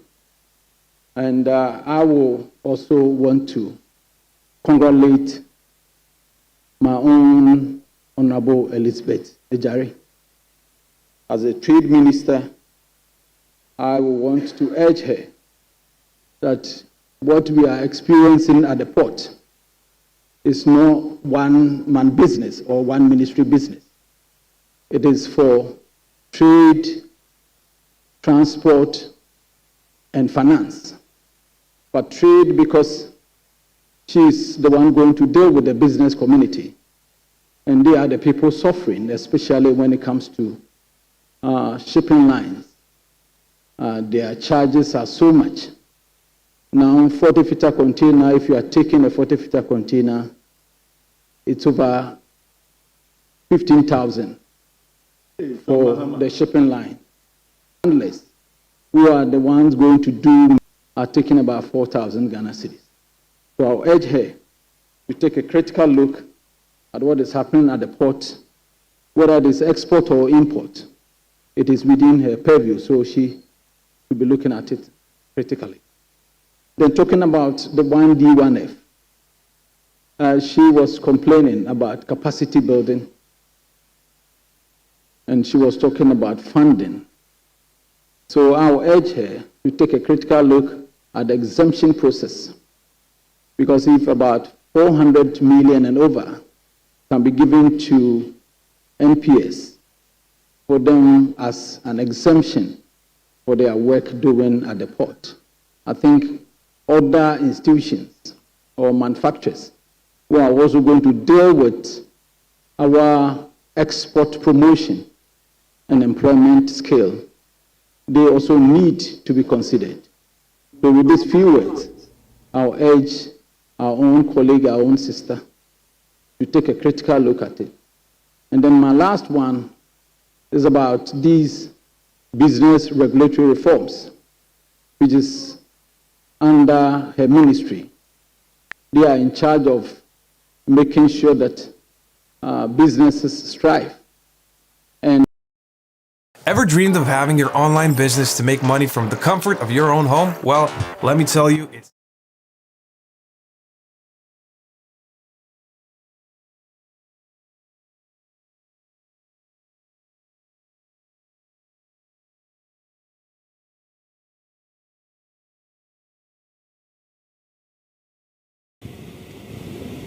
comment on Honorable not yet. So I will ask Mr. Speaker. The information that I had was that I have to comment on a different appointment, and so I will ask if it's possible to be corrected. Yes, I do, but my information that I have, and that is what I'm dealing with. The report we have to comment is not yet ready. Is that what you want to Yes, Mr. Speaker. No, relax. You are not, relax. Mr. Speaker, I'm dealing with my whip, and she gave me an information, and that is what I'm working on. Sit down, relax. Relax. Well. Yes. So let me call the next person. Yes, so thank you very much, Mr. Speaker. Very well. So on that note, let's turn to Honorable Maswell Lukuto. Maswell, yes. Thank you, Mr. Speaker. Mr. Speaker, I'm grateful for the opportunity to make a comment on our honorable nominees who will soon be ministers of state. I actually sat in the meeting where our colleagues were vetted, and per the depth of knowledge they have on the subject matter and the ministries they are going to, I have no doubt that they're going to perform. On our Honorable Ahmed Ibrahim, the local government ministry, I believe, is a heartbeat of all of us as players in the democratic space, and most especially for us members of parliament. Critical for us because these are the people we're going to be dealing with on a daily basis whilst we are within our constituencies or out of the constituency performing national duty in the big House of Parliament. Seniors have commented on the challenges they have had with some district chief executives in the past when they want to access their common fund and other funds that go through them. You will face it more this time, maybe. And so we wish that he would consider the plight of all members of parliament. Even though these funds are through as they are supposed to help alleviate poverty in our different constituencies. And so He's answered questions eloquently on how he intends to run all district assemblies together with their D and MCEs to the benefit of the whole of the nation. It is my hope that he will be in line to be able to help us achieve our aim as MPs whilst away, so that whilst here you don't have people down there who are looking to cut your leg. And also when you are in the opposition, they will also be there and stifling your common funds, not allowing you to have access to them. For our dear lady Namumu, she was so composed, answered the questions very eloquently, and I believe that she will do well in the ministry that has been so assigned to her. We believe that all these ministers of state would listen to the plight of their people and do just what we demand of them, so that the reset agenda that Ghana has signed for, I mean Ghana, not just NDC, because of the overwhelming endorsement that we have had as a government. It is a testament to the fact that Ghanaians want to see reset, and the reset agenda, I believe, is beginning from this house. And so it is our hope that together they will do a good job. Mrs. Elizabeth Ejare Ofosu, eloquent, a lawyer, done so well in the past as a deputy minister, now promoted to the position of a substantive minister. Sorry, she was a minister and also another minister now. It is our hope and prayer that she will do better than she did in the Mahama One government. And then the reset agenda and the 24-hour economy that we have so yearned for as Ghanaians will come to pass. With these few words, I wish to congratulate them once again and pray that God guides their step very well for the reset agenda. Thank you so much, Mr. Speaker. Thank you very much, Honorable Maxwell. Let him now turn to the former finance minister, Honorable Dr. Amin Anda. Thank you, Mr. Speaker. Mr. Speaker, let me first of all congratulate our colleagues for their nomination by the President for the various roles they are being assigned to. Particularly for my friend here, Ahmed Ibrahim. If Ahmed Ibrahim is to bring the dexterity which he brought to his work as deputy minority leader, minority whip, then, Mr. Speaker, I have no doubt that he is going to live up to expectation. He tormented us a lot, and I believe he will bring that kind of character, the skill, to ensure that DCEs do their work very well in their districts and jurisdiction. But, Mr. Speaker, one issue I like to draw attention to is the difficulty in financing projects at the district level. Because the common fund allocation is no longer enough, and I doubt if it will be ever enough to finance district level development projects. And this is why the minister is being encouraged, and I'd like to encourage you to consider relaying the municipal finance bill, which tends to support district assemblies to look at alternative ways of financing their projects rather than relying all the time on the government for resources to finance development projects, particularly in the area of public-private partnerships.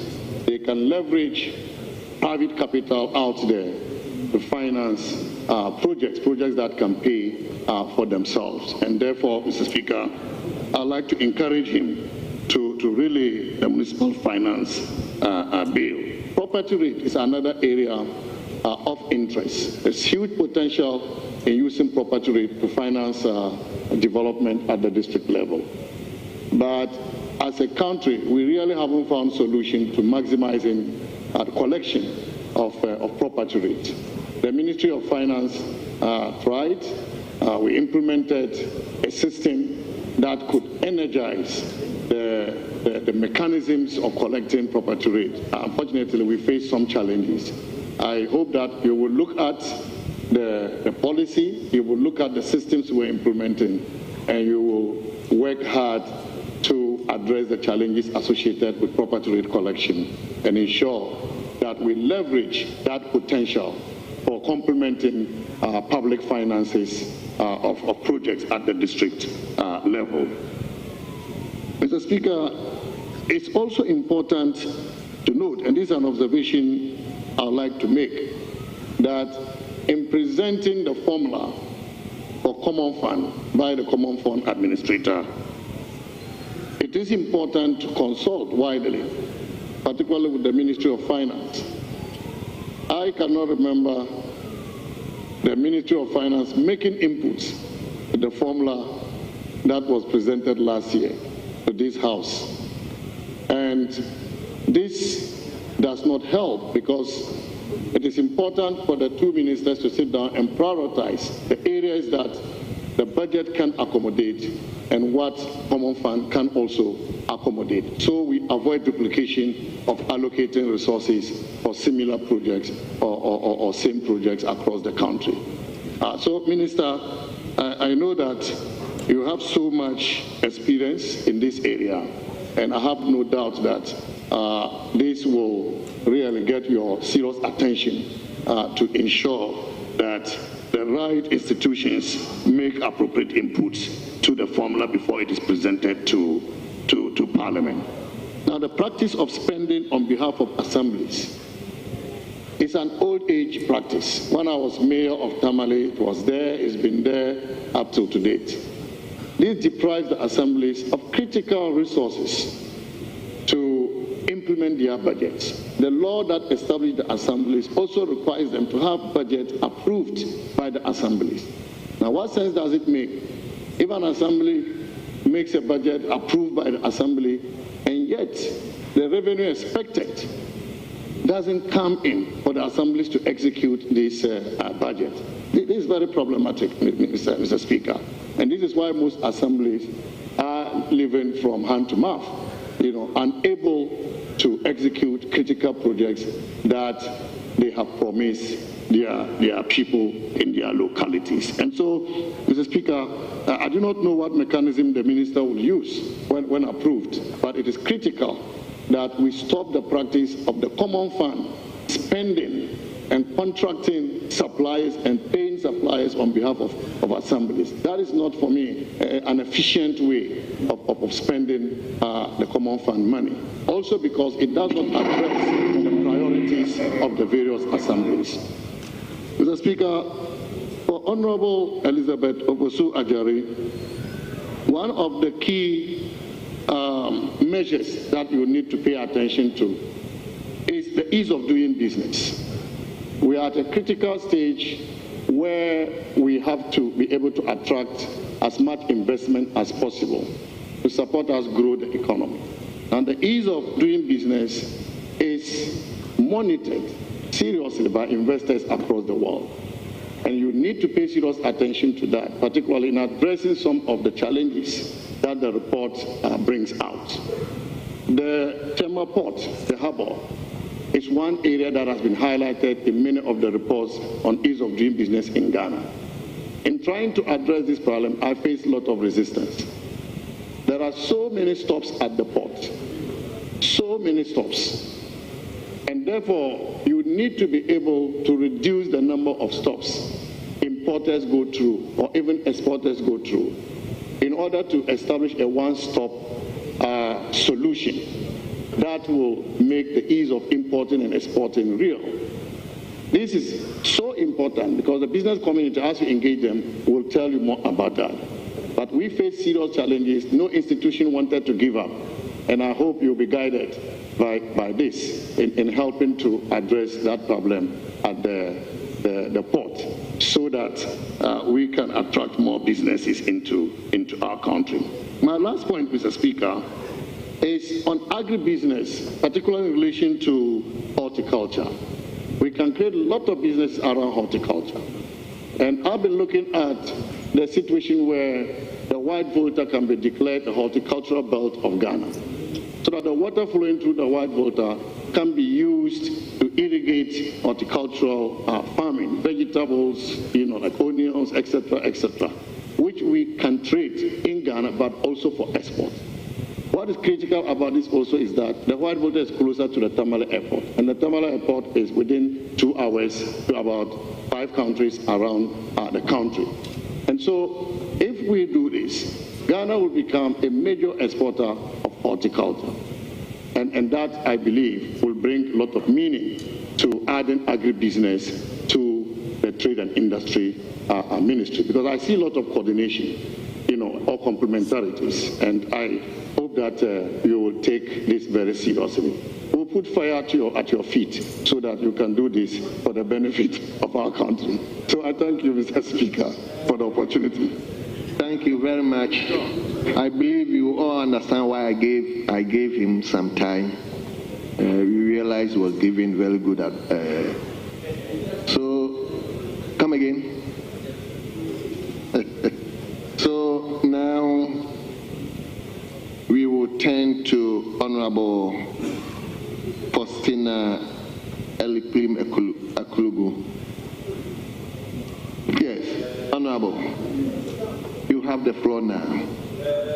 Thank you very much, Mr. Speaker, for this opportunity to contribute to the report by the Appointments Committee of the nominations of Honorable Ahmed Ibrahim, Honorable Agnes Namumu Latte, Honorable Elizabeth Ofosu Ajari, for the Ministries of Local Government, Chieftaincy and Religious Affairs, Gender, Children and Social Protection, and Trade, Industry and Agribusiness, respectively. Indeed, Mr. Speaker, these appointments by His Excellency the President are more than enough testimony of his commitment to resetting Ghana. Mr. Speaker, the Honorable Ahmed Ibrahim has been a ranking member of the Local Government Committee of the House. At his vetting, he demonstrated a considerable understanding of local government issues in the country.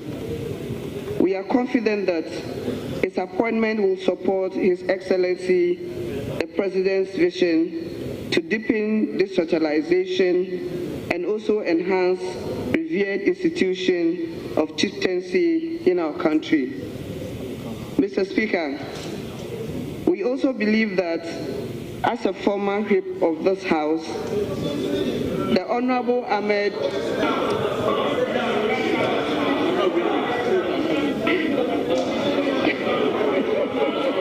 I am not reading.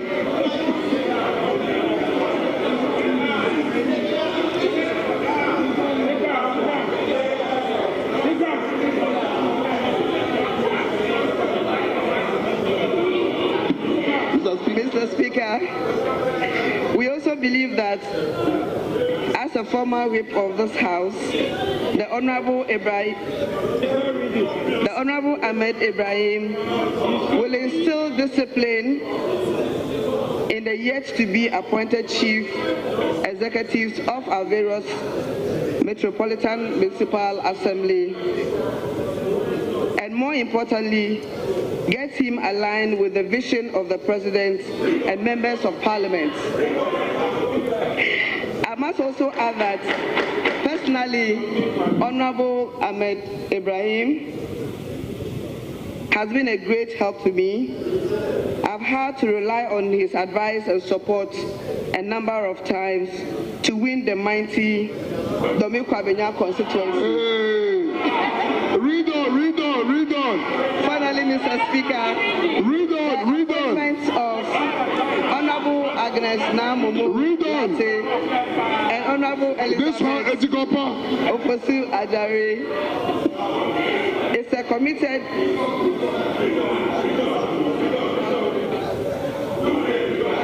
Another bold statement statement that His Excellency, the President, respects women and he's committed ensuring that gender balance in his government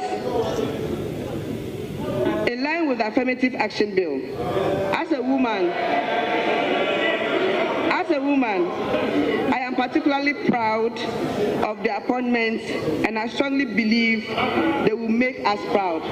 Mr. Speaker, I am grateful for the opportunity. Thank you.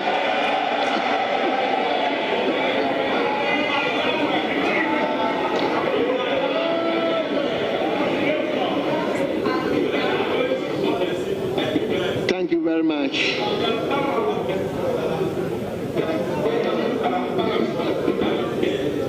So let's turn to Honorable Tampuli. Honorable Hassan Tampuli, you have the floor now. Thank you very much, Mr. Speaker. I appreciate the opportunity to contribute to this report, consideration of the House for the approval of the Honorable Ahmed Ibrahim, Minister for Local Government, Chieftaincy and Religious Affairs, the Honorable Mrs. Naamomolati as Minister for Gender, Children and Social Protection, as well as my sister, Honorable Elizabeth Ofosu, a Minister for Trade, Agribusiness and Industry.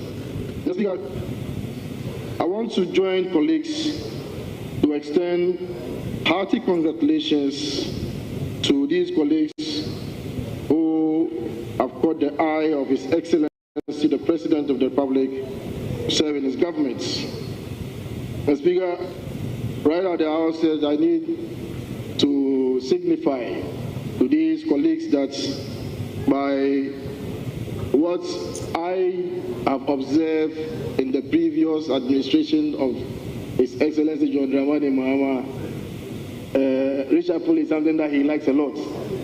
So please, when you go, you have to work very, very fast and actualize your vision before maybe you are reshuffled to another place. So, Mr. Speaker, this is just a little caution to colleagues. Mr. Speaker, Honorable Ahmed Ibrahim, a lot has been said about him.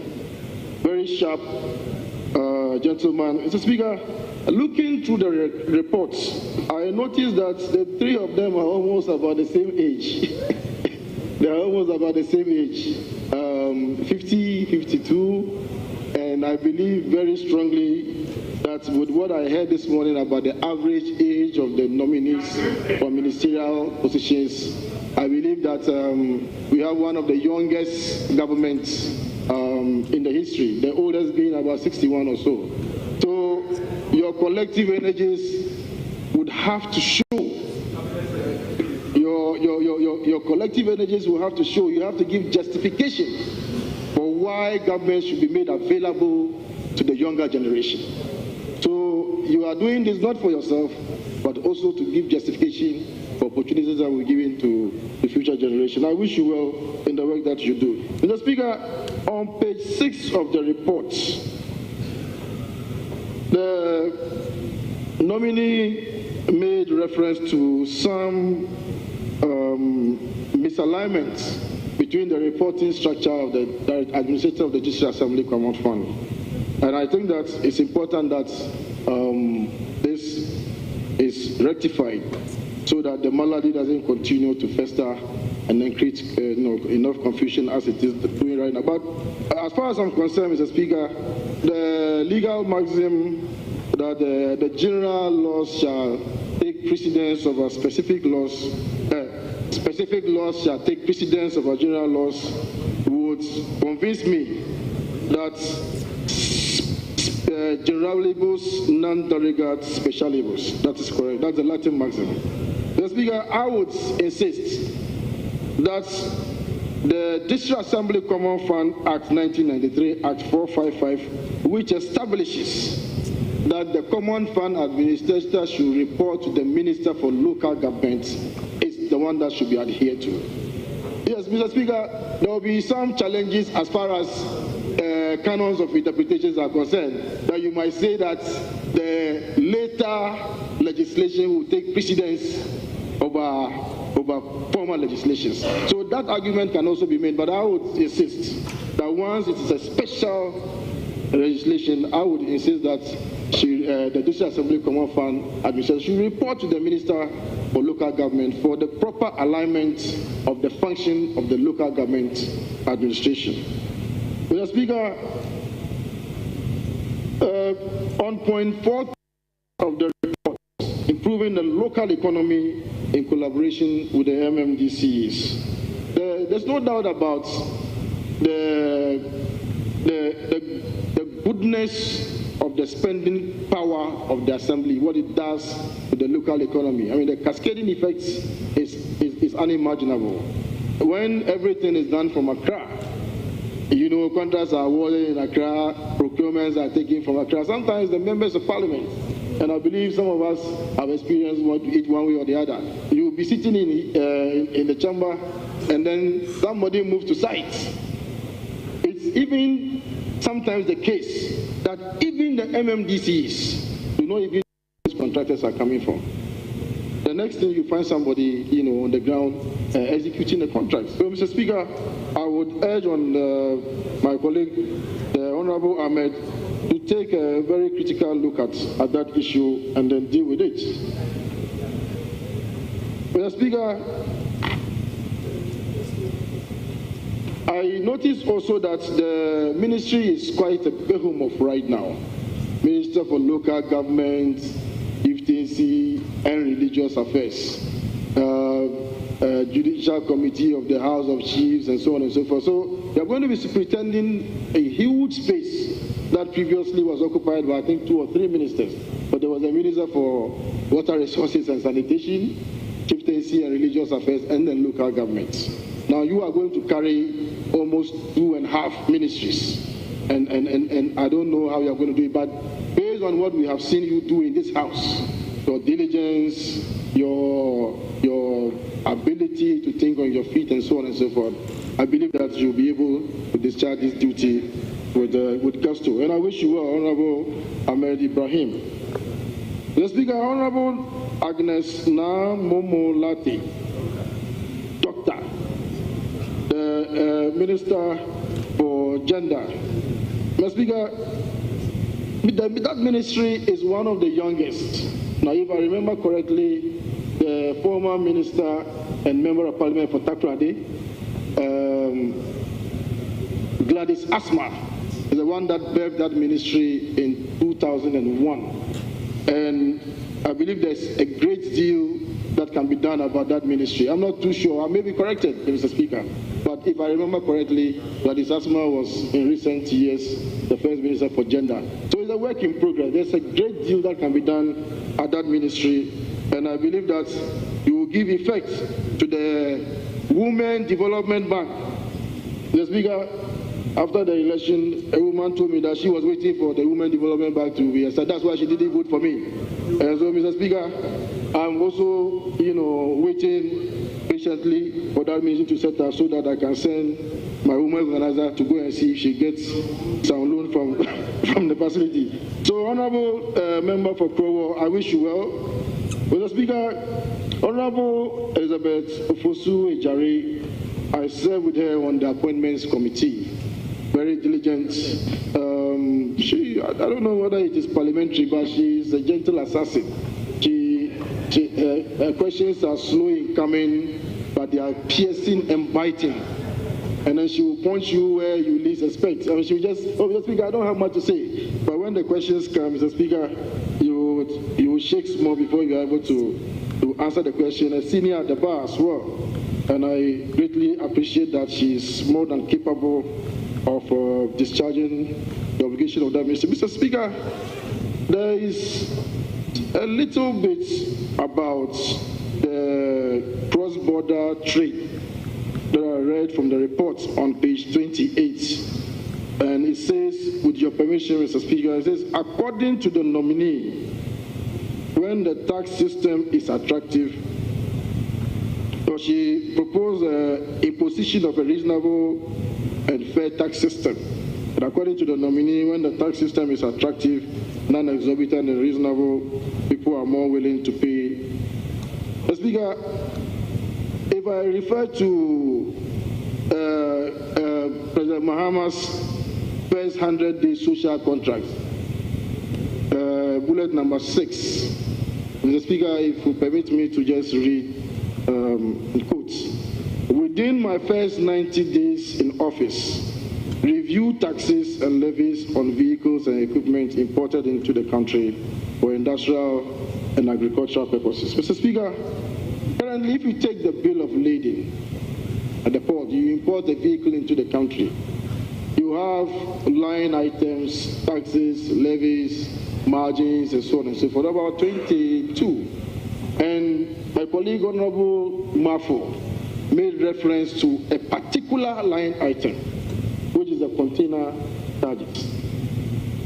Averagely, you are paying about 15,000 apart from paying for everything that has to be paid for at source. You pay 15,000 per container. Mr. Speaker, we do not less than 1.2 million containers in a year.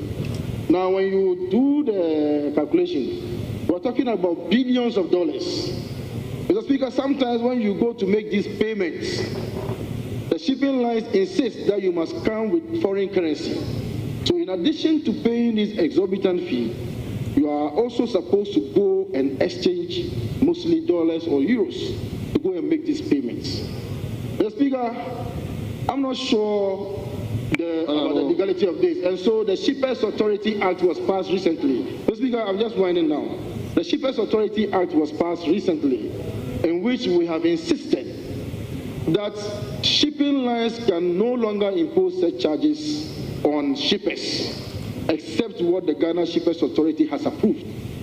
And I believe that this will be a very, good platform for you to speak to traders and importers and even exporters about the benefits of this new act, so that all these, exorbitant container charges for doing nothing, Mr. Speaker, for doing nothing. So they just sit down and at the click of a button of a computer, you charge somebody 15,000 cedis, you pay for container cleaning when you bring a Brunei. Thank you. Mr. Speaker, on this note, thank you. I'd like to congratulate my colleagues and then add my voice to the House to confirm these colleagues. Thank you very much, Mr. Speaker.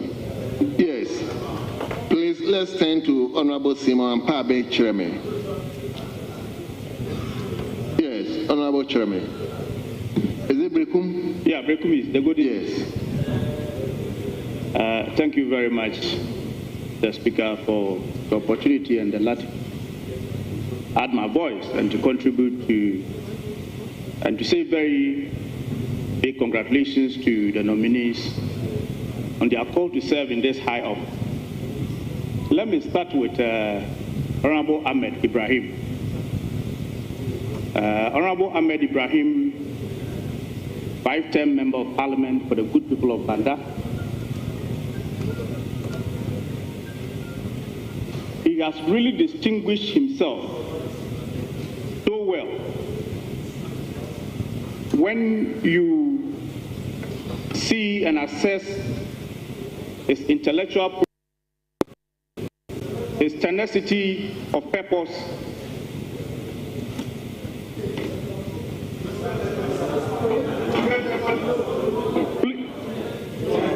when you look at Honorable Ahmed Ibrahim, sincerely, and if we will be very forthright, Mr. Speaker, Honorable Ahmed Ibrahim is a luminary. His tenacity of purpose, just like I said, and his testicular fortitude in the way and manner, it discharges his duty, Mr. Speaker, is admirable.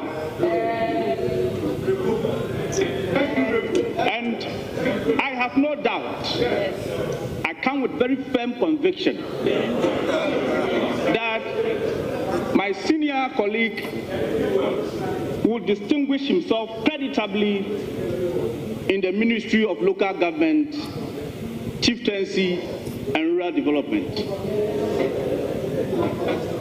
I strongly believe that my senior colleague will concern himself with the Act 936. I'll remind him later, he doesn't know. The son of a lion doesn't get mixed in the jungle.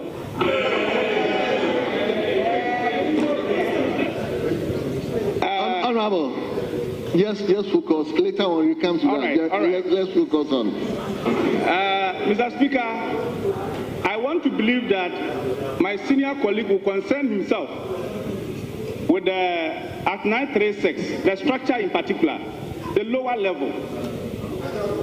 The Local Government Act, when you look at the structure, most often than not, you realize that the base, which is the unit committee, was the local government, the unit committee, the town and urban councils, the assembly members, just exist in nomenclature, but they are less resourced. When you go to constituency, my constituency, looking at Nasi, Kato, Biada Urban Council, you get there and the place is less resourced. And I strongly believe that my senior colleague will concern himself so much by resourcing them.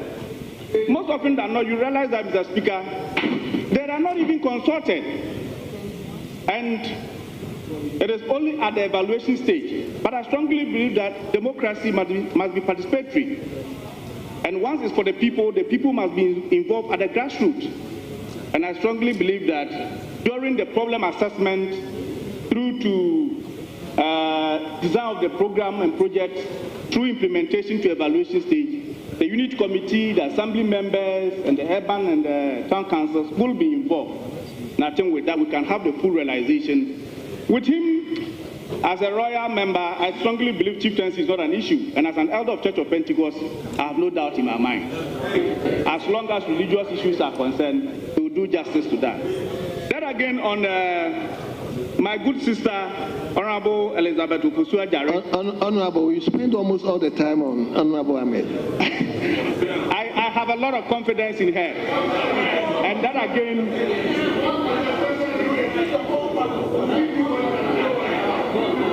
I have a lot of confidence in her. She has distinguished herself so well, so creditably, when she was the Minister for Tourism. And Ghana became a destination or a tourism hub. So I have no doubt in my mind that she will distinguish herself. Likewise, Honorable Namumu, I wish them all well, and I want to congratulate them for the appointment. I wish them well. Thank you so much. Let me, the last batch, let me call Honorable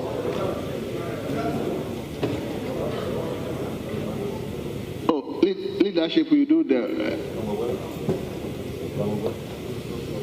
okay, let me take the last batch. You gave me the list, so let me take the last batch. Let me give Honorable former Minister for Western Region. Thank you very much, Mr. Speaker. I know this is a privilege. Mr. Speaker, I wouldn't have been very well if I had not been given the opportunity to speak. In congratulating my brother, Honorable Ahmed. We've been very good friends. We've traveled together, we've gone to school together. And he's shown courage in this house. I therefore don't have any doubt in my mind that he can get this job done. Mr. Speaker, I know that local government is a very huge portfolio. But local government is local, and that is where people benefit or they become dejected and create problems. Mr. Speaker, if you take some of the answers that my brother had given, one of the biggest one I believe I want to comment had to do with the issue of releases of funds to the Assembly. Mr. Speaker, it is very important for us to understand that the monies are released by the Ministry of Finance. Therefore, the administrator, they only disburse. So not until finance releases this money, the disbursement will not happen. And I believe that that is where, as Parliament, we should put the emphasis and the pressure. So far, it seems that we'll be leaving that out, and then our assemblies have been suffering for a very long time. I understand that a lot of some of the expenses or the disbursements are done at the center. But usually, a lot of the projects too, the assemblies themselves also agree for them to do it. So they cannot also be given excuses for agreements they've done and the local assembly common fund is disbursed. So I believe that we need to look at this dichotomy and find a way to resolve some of these issues. On the issue of local economy, I believe that is one area I would suggest that we put a lot of emphasis, because if we take the elections that we've gone through and all the difficulties with the economy, if we are able to get things done right in developing the local economies across the length and breadth of the country, I believe the pressure from the youth for jobs, the pressure for infrastructure development could also go down. On the issue of Madam Ajay, Minister for Trade, I'm happy that she's gotten that nod, because I saw her work when she was Minister for Tourism, because I followed her a lot. I'm also happy that she's been given this position. But what I want to note is that in most big economies, the minister responsible for the economy is usually the Minister for Trade and Industry, not the Minister for Finance. Because if you take the NDC's own manifesto and the agenda for this election, it's about 24-hour economy, and it's on you. So if we don't give you the opportunity to determine the pace of the economy, not the disbursement at finance, I believe that we might have a lot of difficulty. And I believe that cabinet members and government members should be able to support her to take hold of the economy. And when she's able to take hold of the economy, move it quicker, it can then be spread by the local government, and then the people can feel the benefit of the governance that we deliver in the country. Jalil talked about the weak entrepreneurial economy, and I believe that we need to start from secondary schools. Because if Ghanaian children, Ghanaian students, university students are not told right from level 100 that they can do something for yourself after school, but wait to be employed. Mr. Speaker, young people have new ideas, and they are the future of our country. If we don't inculcate in them the ability to be entrepreneurial, who should be creating the jobs for them to be employed? So I believe that that education should also be taken by the Minister for Trade to create that enabling environment and also raise more revenues to support them. With these few words, I know they'll be able to deliver. Let's support them to be made ministers. Thank you very much, Mr. Speaker. Thank you very much. Last but not the least, Honorable Suleimana Adam. Thank you, Mr. Speaker, for the opportunity to contribute to the report on the appointment of 3 ministers of state. Mr. Speaker, Honorable Ahmed Ibrahim started from time. When he first came to the House, he represented the good people of time. I was his constituent secretary. So today I'm very happy to see him rise through the ranks to become the Minister for Local Government. Mr. Speaker, if you go through the report, he has served on so many committees, but perhaps the Local Government Committee is the one that his impact was greatly felt. He has gone through the whole country. He is aware of the challenges of this country. So I'm very confident that his practical knowledge about the challenges of the local governance structures will inure to the benefits of the office that he's coming to hold. But Mr. Speaker, perhaps the most profound statement I found during the vetting was the one that he said, Mr. Chairman, I will not allow any MMDC to disrespect members of parliament. Mr. Speaker, the friction between MPs and chief executives is a well-known documented fact, but I'm sure with his knowledge and with his experience, we will scale over this friction. Mr. Speaker, also important to mention was the DRIP, the District Road Improvement Project.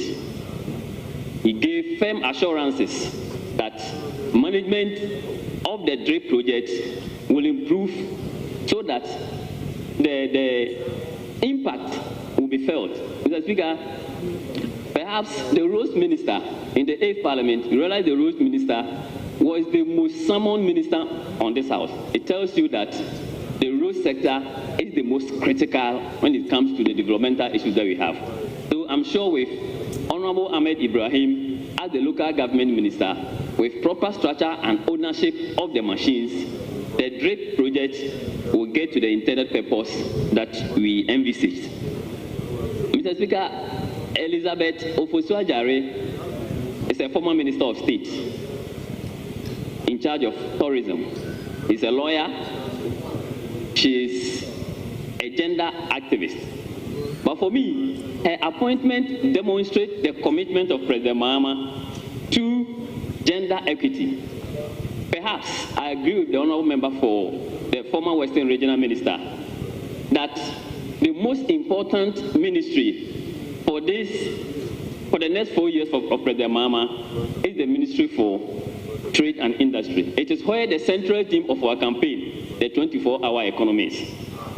No wonder President Mahama chose Elizabeth Ofosu-Adjare, a woman of metal, and I'm sure she's going to deliver, just like she did when she was a minister for tourism. Mr. Speaker, President Mahama didn't add there. The EAI that established the new ministries added agribusiness to that ministry. It tells you job creation is central, and Elizabeth Ofosu-Adjare will be in charge of one of the central themes of this administration. Agnes Namumo Latte, she is my former colleague at the backbench there. She's a very serious woman. She never misses any whip system. Anytime she was needed in the chamber, Namumo is there. She's a gender activist. She has gone through the mill in gender activism. But I was happy with her statement when she said the school feeding program was going to be decentralized, and that the minister's role will be supervision. Mr. Speaker, I am sure that with her knowledge in gender activism and her care for the girl child and the children in general, I'm sure she's going to deliver. Thank you so much. I thank you, Mr. Speaker, for the opportunity. Thank you. Let him now come to leadership. Yes, my knowledge. Mr. Speaker, thank you for the opportunity to add my voice to this motion on the floor. Mr. Speaker, before I say anything, let me acknowledge the Honorable Simon Ampa being chairman, the Member of Parliament for Brekum East. He demonstrated strength and ability in his short advocacy, and I think that such an early positive start must be commended. No doubt he's coming from a stock familiar with the front bench business of the House. I mean to say the former majority leader of this House, an MP for Brekum, Honorable J. Owusu-Achampo of blessed memory, I'm told is related to him. So I'm sure he's done some great works. Proud to come in here. I inquired whether he was a lawyer. I'm told he's here to be called to the bar. So I wish him well in this chamber, and I know he will do great things. The Speaker, having said that, let me remind government that our side is ready to help them to put government together. But they should not shut their eyes to and on the law. We have passed a law in this House. That law makes it mandatory to have a ministry for national security. I refer to Act 1030. We've had so many appointments, but we are yet to hear of minister designate for national security.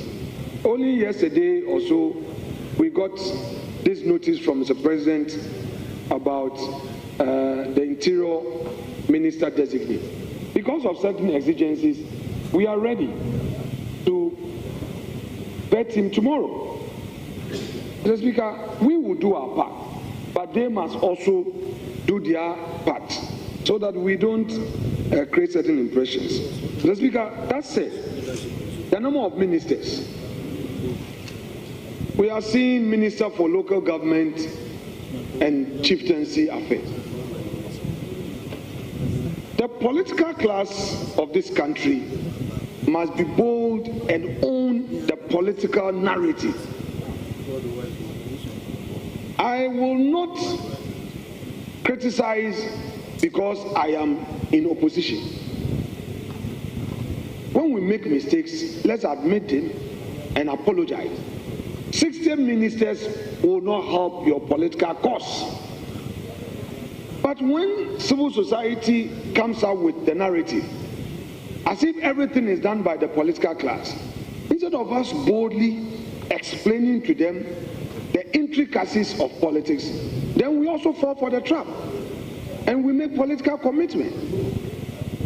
I don't doubt the competence of Honorable Ahmed Ibrahim, but that huge ministry, local government and chieftaincy, all these conflicts, the behind the scenes, negotiations for peace and local governance.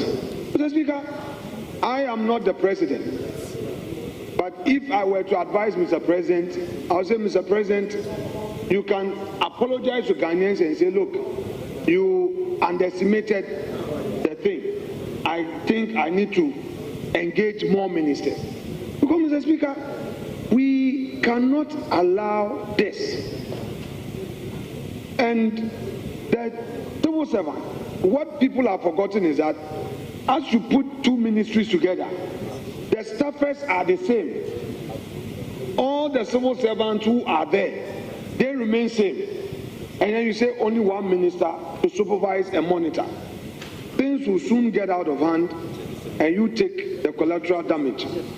And then they say there's corruption. So it is your government. We leave that to you. I will not belabor the point.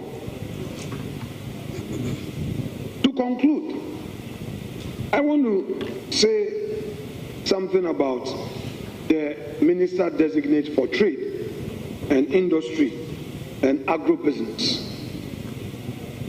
I am a lawyer by profession and a businessman. I'm an entrepreneur. And practically, I know the benefit of the 1D, 1F. All I want from you, my respected senior colleague at the bar, do all you can to give meaning to this initiative. You may call it another name. I understand politics. But if you don't give relief to the private sector, you aren't going anywhere. All these young men and women chasing us here and there, government support alone will not be enough. You and I know that many of the support we give them, they abuse them. If we energize the private sector to be successful, they would employ these individuals and they would be measured by their output. If we don't do it and we think that, oh, government will do it, government will do it. Look, you know the debt situation. We've been attacking each other. Huge debt, as if it just came out of nothing. It is as a result of the social intervention programs we introduce that when our people benefit, those of economic value do not get returned to the state. So we keep digging a hole. My respected colleague, be bold at cabinet. I know the strength of this majority leader. I know how objective he can be. let this 9th Parliament be a game changer. That it is this 9th Parliament that through advocacy compelled the government to put in place the support system for the benefit of Ghanaians. For me, it doesn't really matter if Ghanaians want a new government in 2028, it will happen. You can't do anything about it. But at least for your record, let history testify that when you had the opportunity, these were the transformations that you introduced in the governance of the country. Mr. Speaker, without more, I shall rest my case and support the motion that this House approve. This House approves the report of the appointment committee as ably moved by this House, by the chair. Thank you so much, Mr. Speaker. Thank you very much. Now, majority leadership.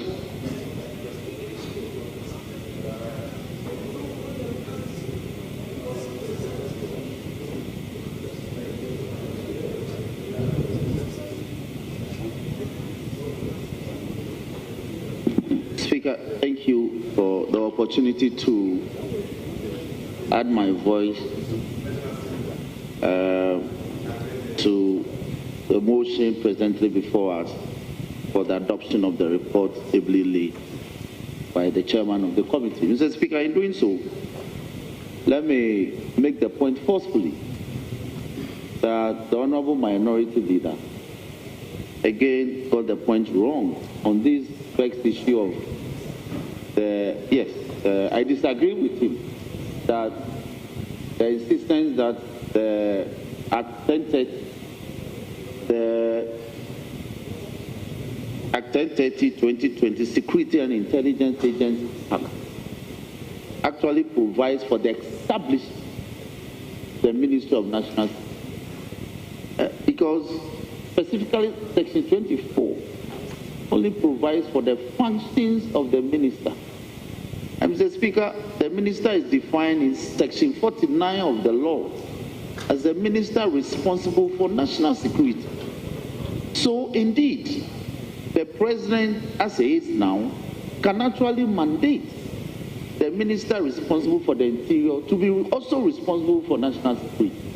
That is why, Mr. Speaker, the former president, Nana Addo Dankwa Akufo-Addo, he sponsored the bill that led to the birth of Act 1030. He himself, in 2021, when his mandate was renewed for the second term, he didn't establish the Ministry of National Security pursuant to Act 1030. He did so with an EI 12. So, my leader, this matter came up during the vetting of the Attorney General, and we set the law. We set the law. He suggested that in reading the law purposely, but by no stretch of imagination will you interpret the provision in Section 24 to constitute the provision for the establishment of the Ministry of National Security. That prerogative is left for the President to exercise. So, with these words, Mr. Speaker, I join the call that the report be adopted so Ahmed can quickly proceed to deal with matters of state. I thank you for the opportunity. Mr. Speaker, not to debate, but before you put the question, I want to remind the majority front bench to look behind. There are empty seats. The chief whip should observe all the empty seats and advise us whether in the circumstance we can put a question. They should get the chamber populated. They say they are super majority. They should let their people come. Mr. Speaker, I'm advising them with all these empty seats, we want them to be in so that we'll meet the necessary requirement of law so that we can put the question. We are ready to help you. We are ready. We need to take a decision. Chief Whip, this is baptism, first day baptism. Let us see your first day work. This is not for majority leader. Leader, this one is not for you. Chief Whip, marshal your members in. Let them come in and fill the spaces. Your back is empty. Mr. Speaker, that must be done before we put the question. No, this side is, look, the whole place is empty. The whole place is empty. We told you so.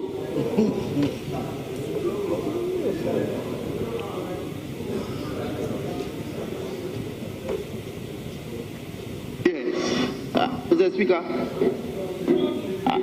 Speaker, I am minded to make the point that we have the numbers. We have more than 150. So you may put the question, Mr. Speaker.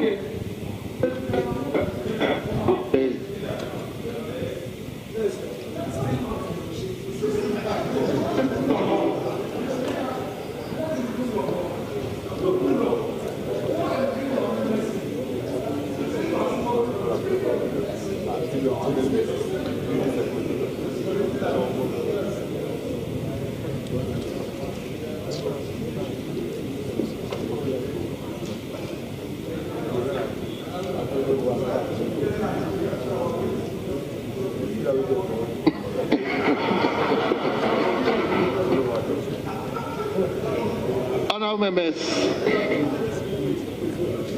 at the conclusion of the debate,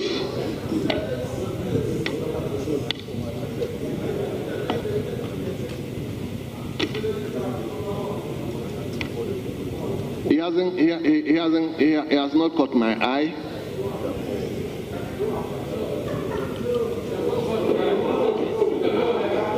No, so tell me. Thank you, Mr. Speaker. Honourable members. No.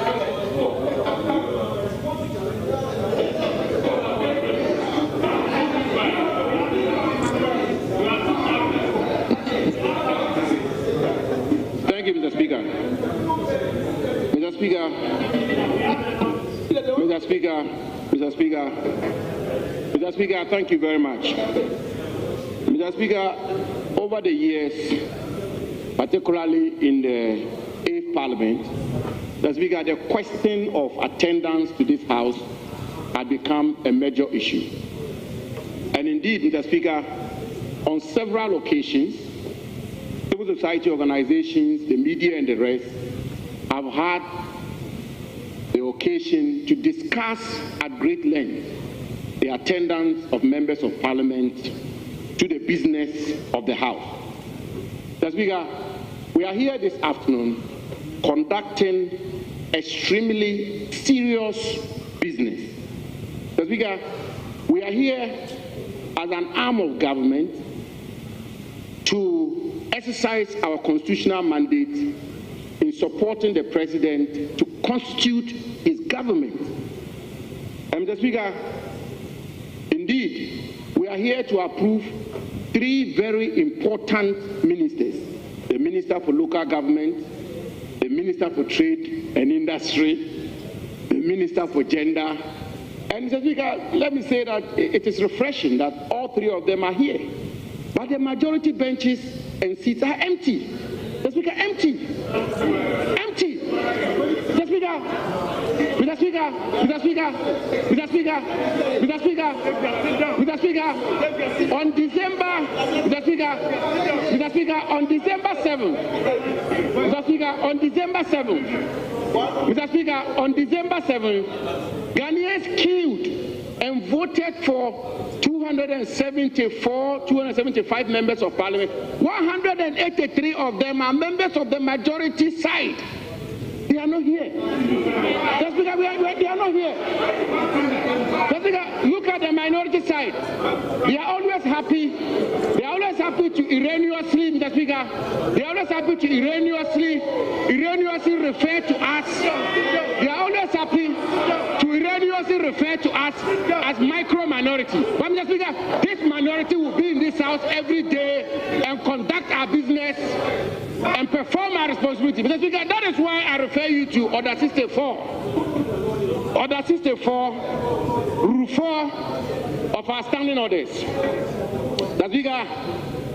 And before I even quote the said order, Mr. Speaker, this minority, Mr. Speaker, and I refer to this the minority of this 9th Parliament, the effective minority. And Mr. Speaker,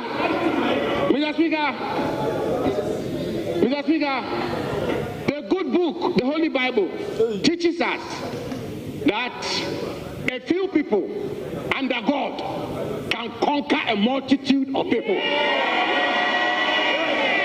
And that is why we are well represented here. Mr. Speaker, I've referred to the order, but indeed, as the venerable distinguished minority that rightly pointed out, some of the people who have been approved today are indeed have been members of this House over a period of time, and we know them quite well in the 8th Parliament.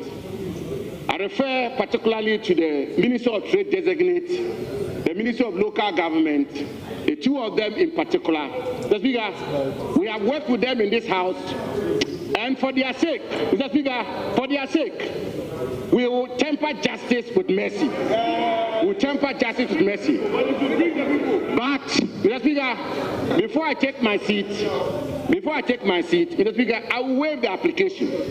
I will not make the application. And I mean, I will not make the application under Order 64, Rule 4. I will not. But let them bring their people to this House before we take the question, Mr. Speaker. The majority leader should ensure, the majority chief whip is one of the people who used to raise these issues. He used to raise this issue in the 8th Parliament. Mr. Speaker, you should fill his seats.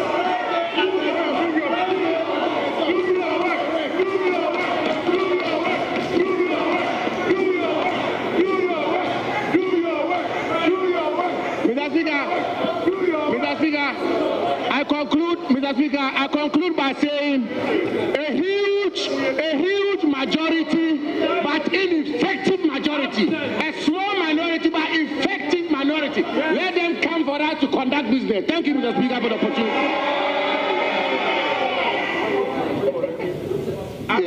Yes, Majority Leader.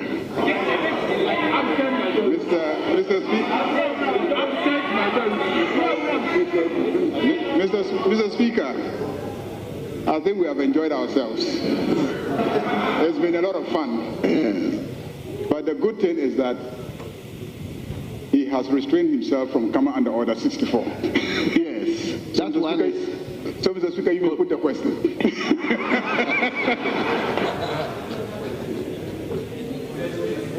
Yes, Honourable Minority Leader. Mr. Speaker, today is the majority leader's first day at work. Especially the majority whip. Yeah. Mr. Speaker, today is the majority leader's first day at work.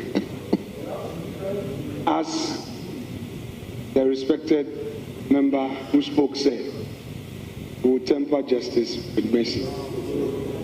We will not visit the sins of the majority chief whip on the majority leader. We will not visit the sins of the majority chief whip on the majority leader. We will therefore yield to his prayer for government business to go. Thank you. Thank you very much, honourable members. At the conclusion of the debate, the question is all those in favour that motion listed 10 in today's order paper. All those in favour of that motion, say aye.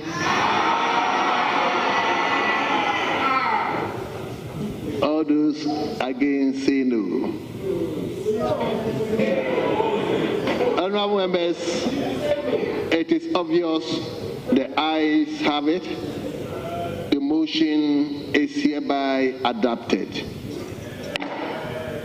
And that this Honourable House has approved His Excellency's the President nomination of Honourable Ahmed Ibrahim as Minister Designate for Local Government, Chieftaincy and Religious Affairs. Honorable Dr. Agnes Na Mumulati as Minister Designate for Gender, Children and Social Protection. And Honorable Elizabeth Ofosu Ejare as Minister Designate of Trade, Agribusiness and Industry. Honorable members, on behalf of the House, let me extend our congratulations to our colleagues. They are part of us and they are now going to serve as ministers of state. We wish them well. Yes, Honorable First Deputy Speaker. Right, Honorable Speaker, thank you very much for the opportunity to thank the committee and the House on behalf of the nominee for having the confidence to endorse them by consensus by way of approving them to their various sectors. Right, Honorable Speaker, I am so grateful for the opportunity. Thank you very much, Chairman of the Appointments Committee. Yes, leadership.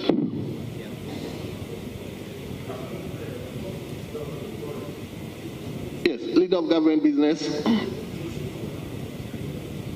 Right, Honorable Speaker, motion number 10.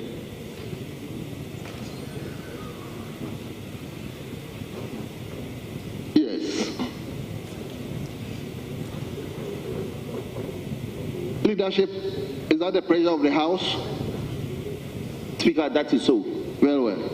Chairman of the Appointment Committee.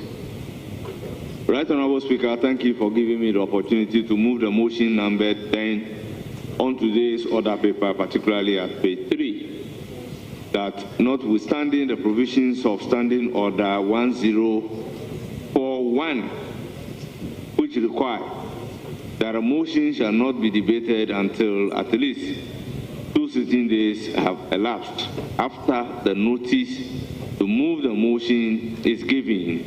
The motion for the adoption of the fourth report of the Appointment Committee on His Excellency, the President's nomination for appointment as ministers may be moved today. Right, Honorable Speaker, I so move. Thank you very much. Yes. Honorable Member for Wejabawe and second Deputy Minority Whip. Yes, Mr. Speaker, we second the motion. Thank you very much. Honorable members, the motion listed 10 has been moved by the chairman, has been seconded by the second Deputy Minority Whip. This is just a procedural motion, and therefore I'll go ahead to put the question. All those in favor of the motion listed 10, say aye. Aye. All those against say no.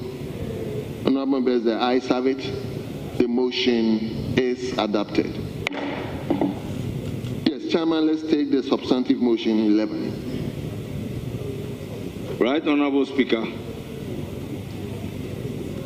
I beg to move that this Honorable House adopt the fourth report of the Appointment Committee on His Excellency, the President's nomination for appointment as minister, and in doing so, I present the committee's report of the appointment, present the Appointment Committee's report on the nomination of Honorable Ablajifa Gomashi as Minister for Tourism, Culture and Creative Arts, Honorable Emilia Atta as Minister for Fisheries and Aquaculture Development, and Mr. George Opare Ado as Minister for Youth Development and Empowerment. The Speaker, I will urge the Hansard Department to capture the report as having been read in its entirety and to state that various questions were posed to the nominees respectively They provided the answers, and all are contained in the report. And Mr. Speaker, I pray that the committee's report be adopted, leading to the approval of the nominees. Mr. Speaker, I thank you for your opportunity. Thank you very much. Honourable members, the chairman of the appointment committee has moved the motion. Yes. Yes, honourable member for Bosman Freon.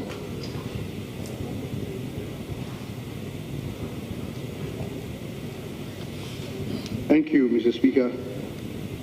Mr. Speaker, I rise to also support the report, to second the report on the approval, support the motion on the approval. Second the motion. Yes. Yes. Second the motion. Yes. Second the motion. Go on. In doing so, Mr. Speaker, I want to make some few points. Madam Honorable Abna Jifago Mashi has been an industry player.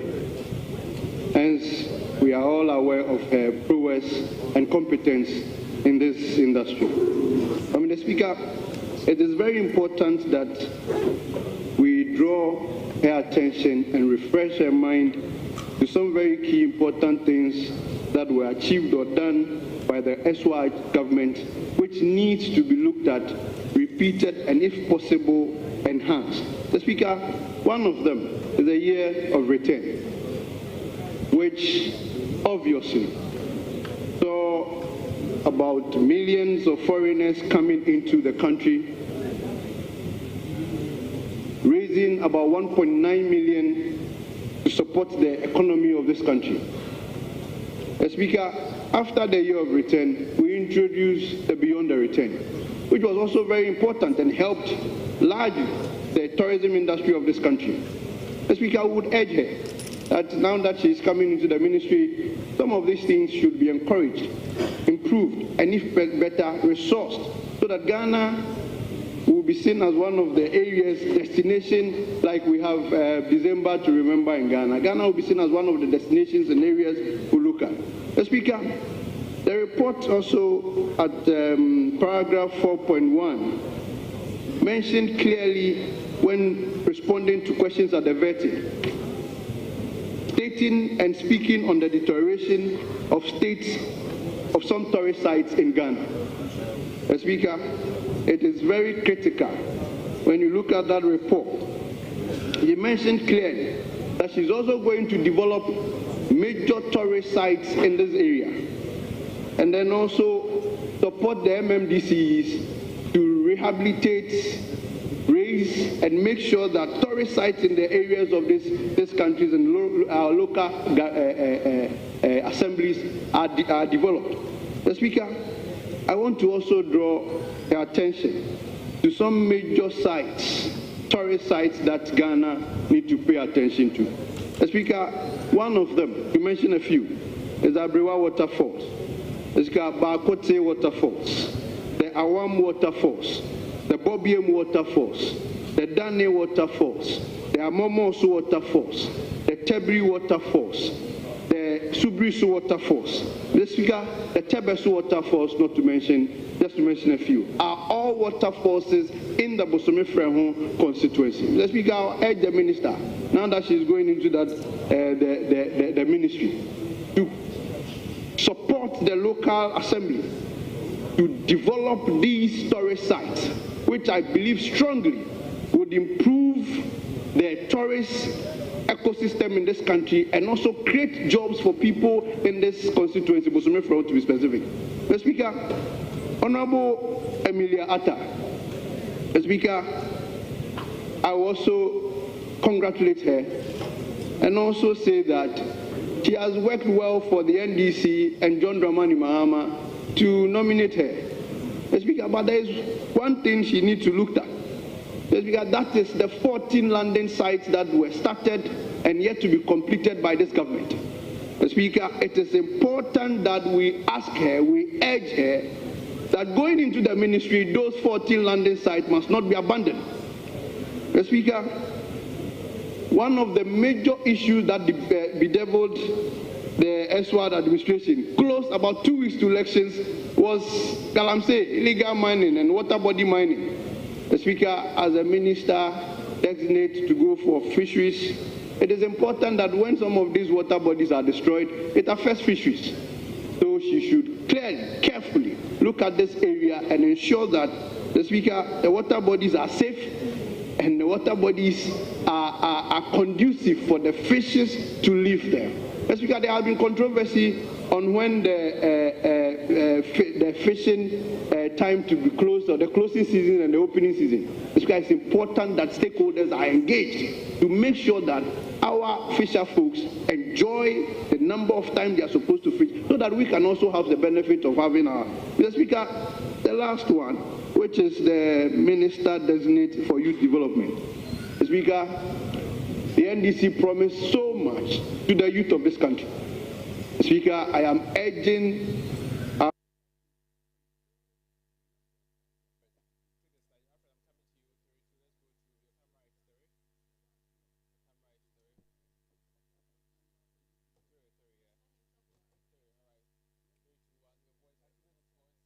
Also live here on TV3, also on 3FM 92.7, the continuous coverage of the approval of ministerial nominees who have gone through vetting the appointments committee. Right now, being debated in the plenary before Parliament is the nominees of the ministries for youth development and then also fisheries and aquaculture.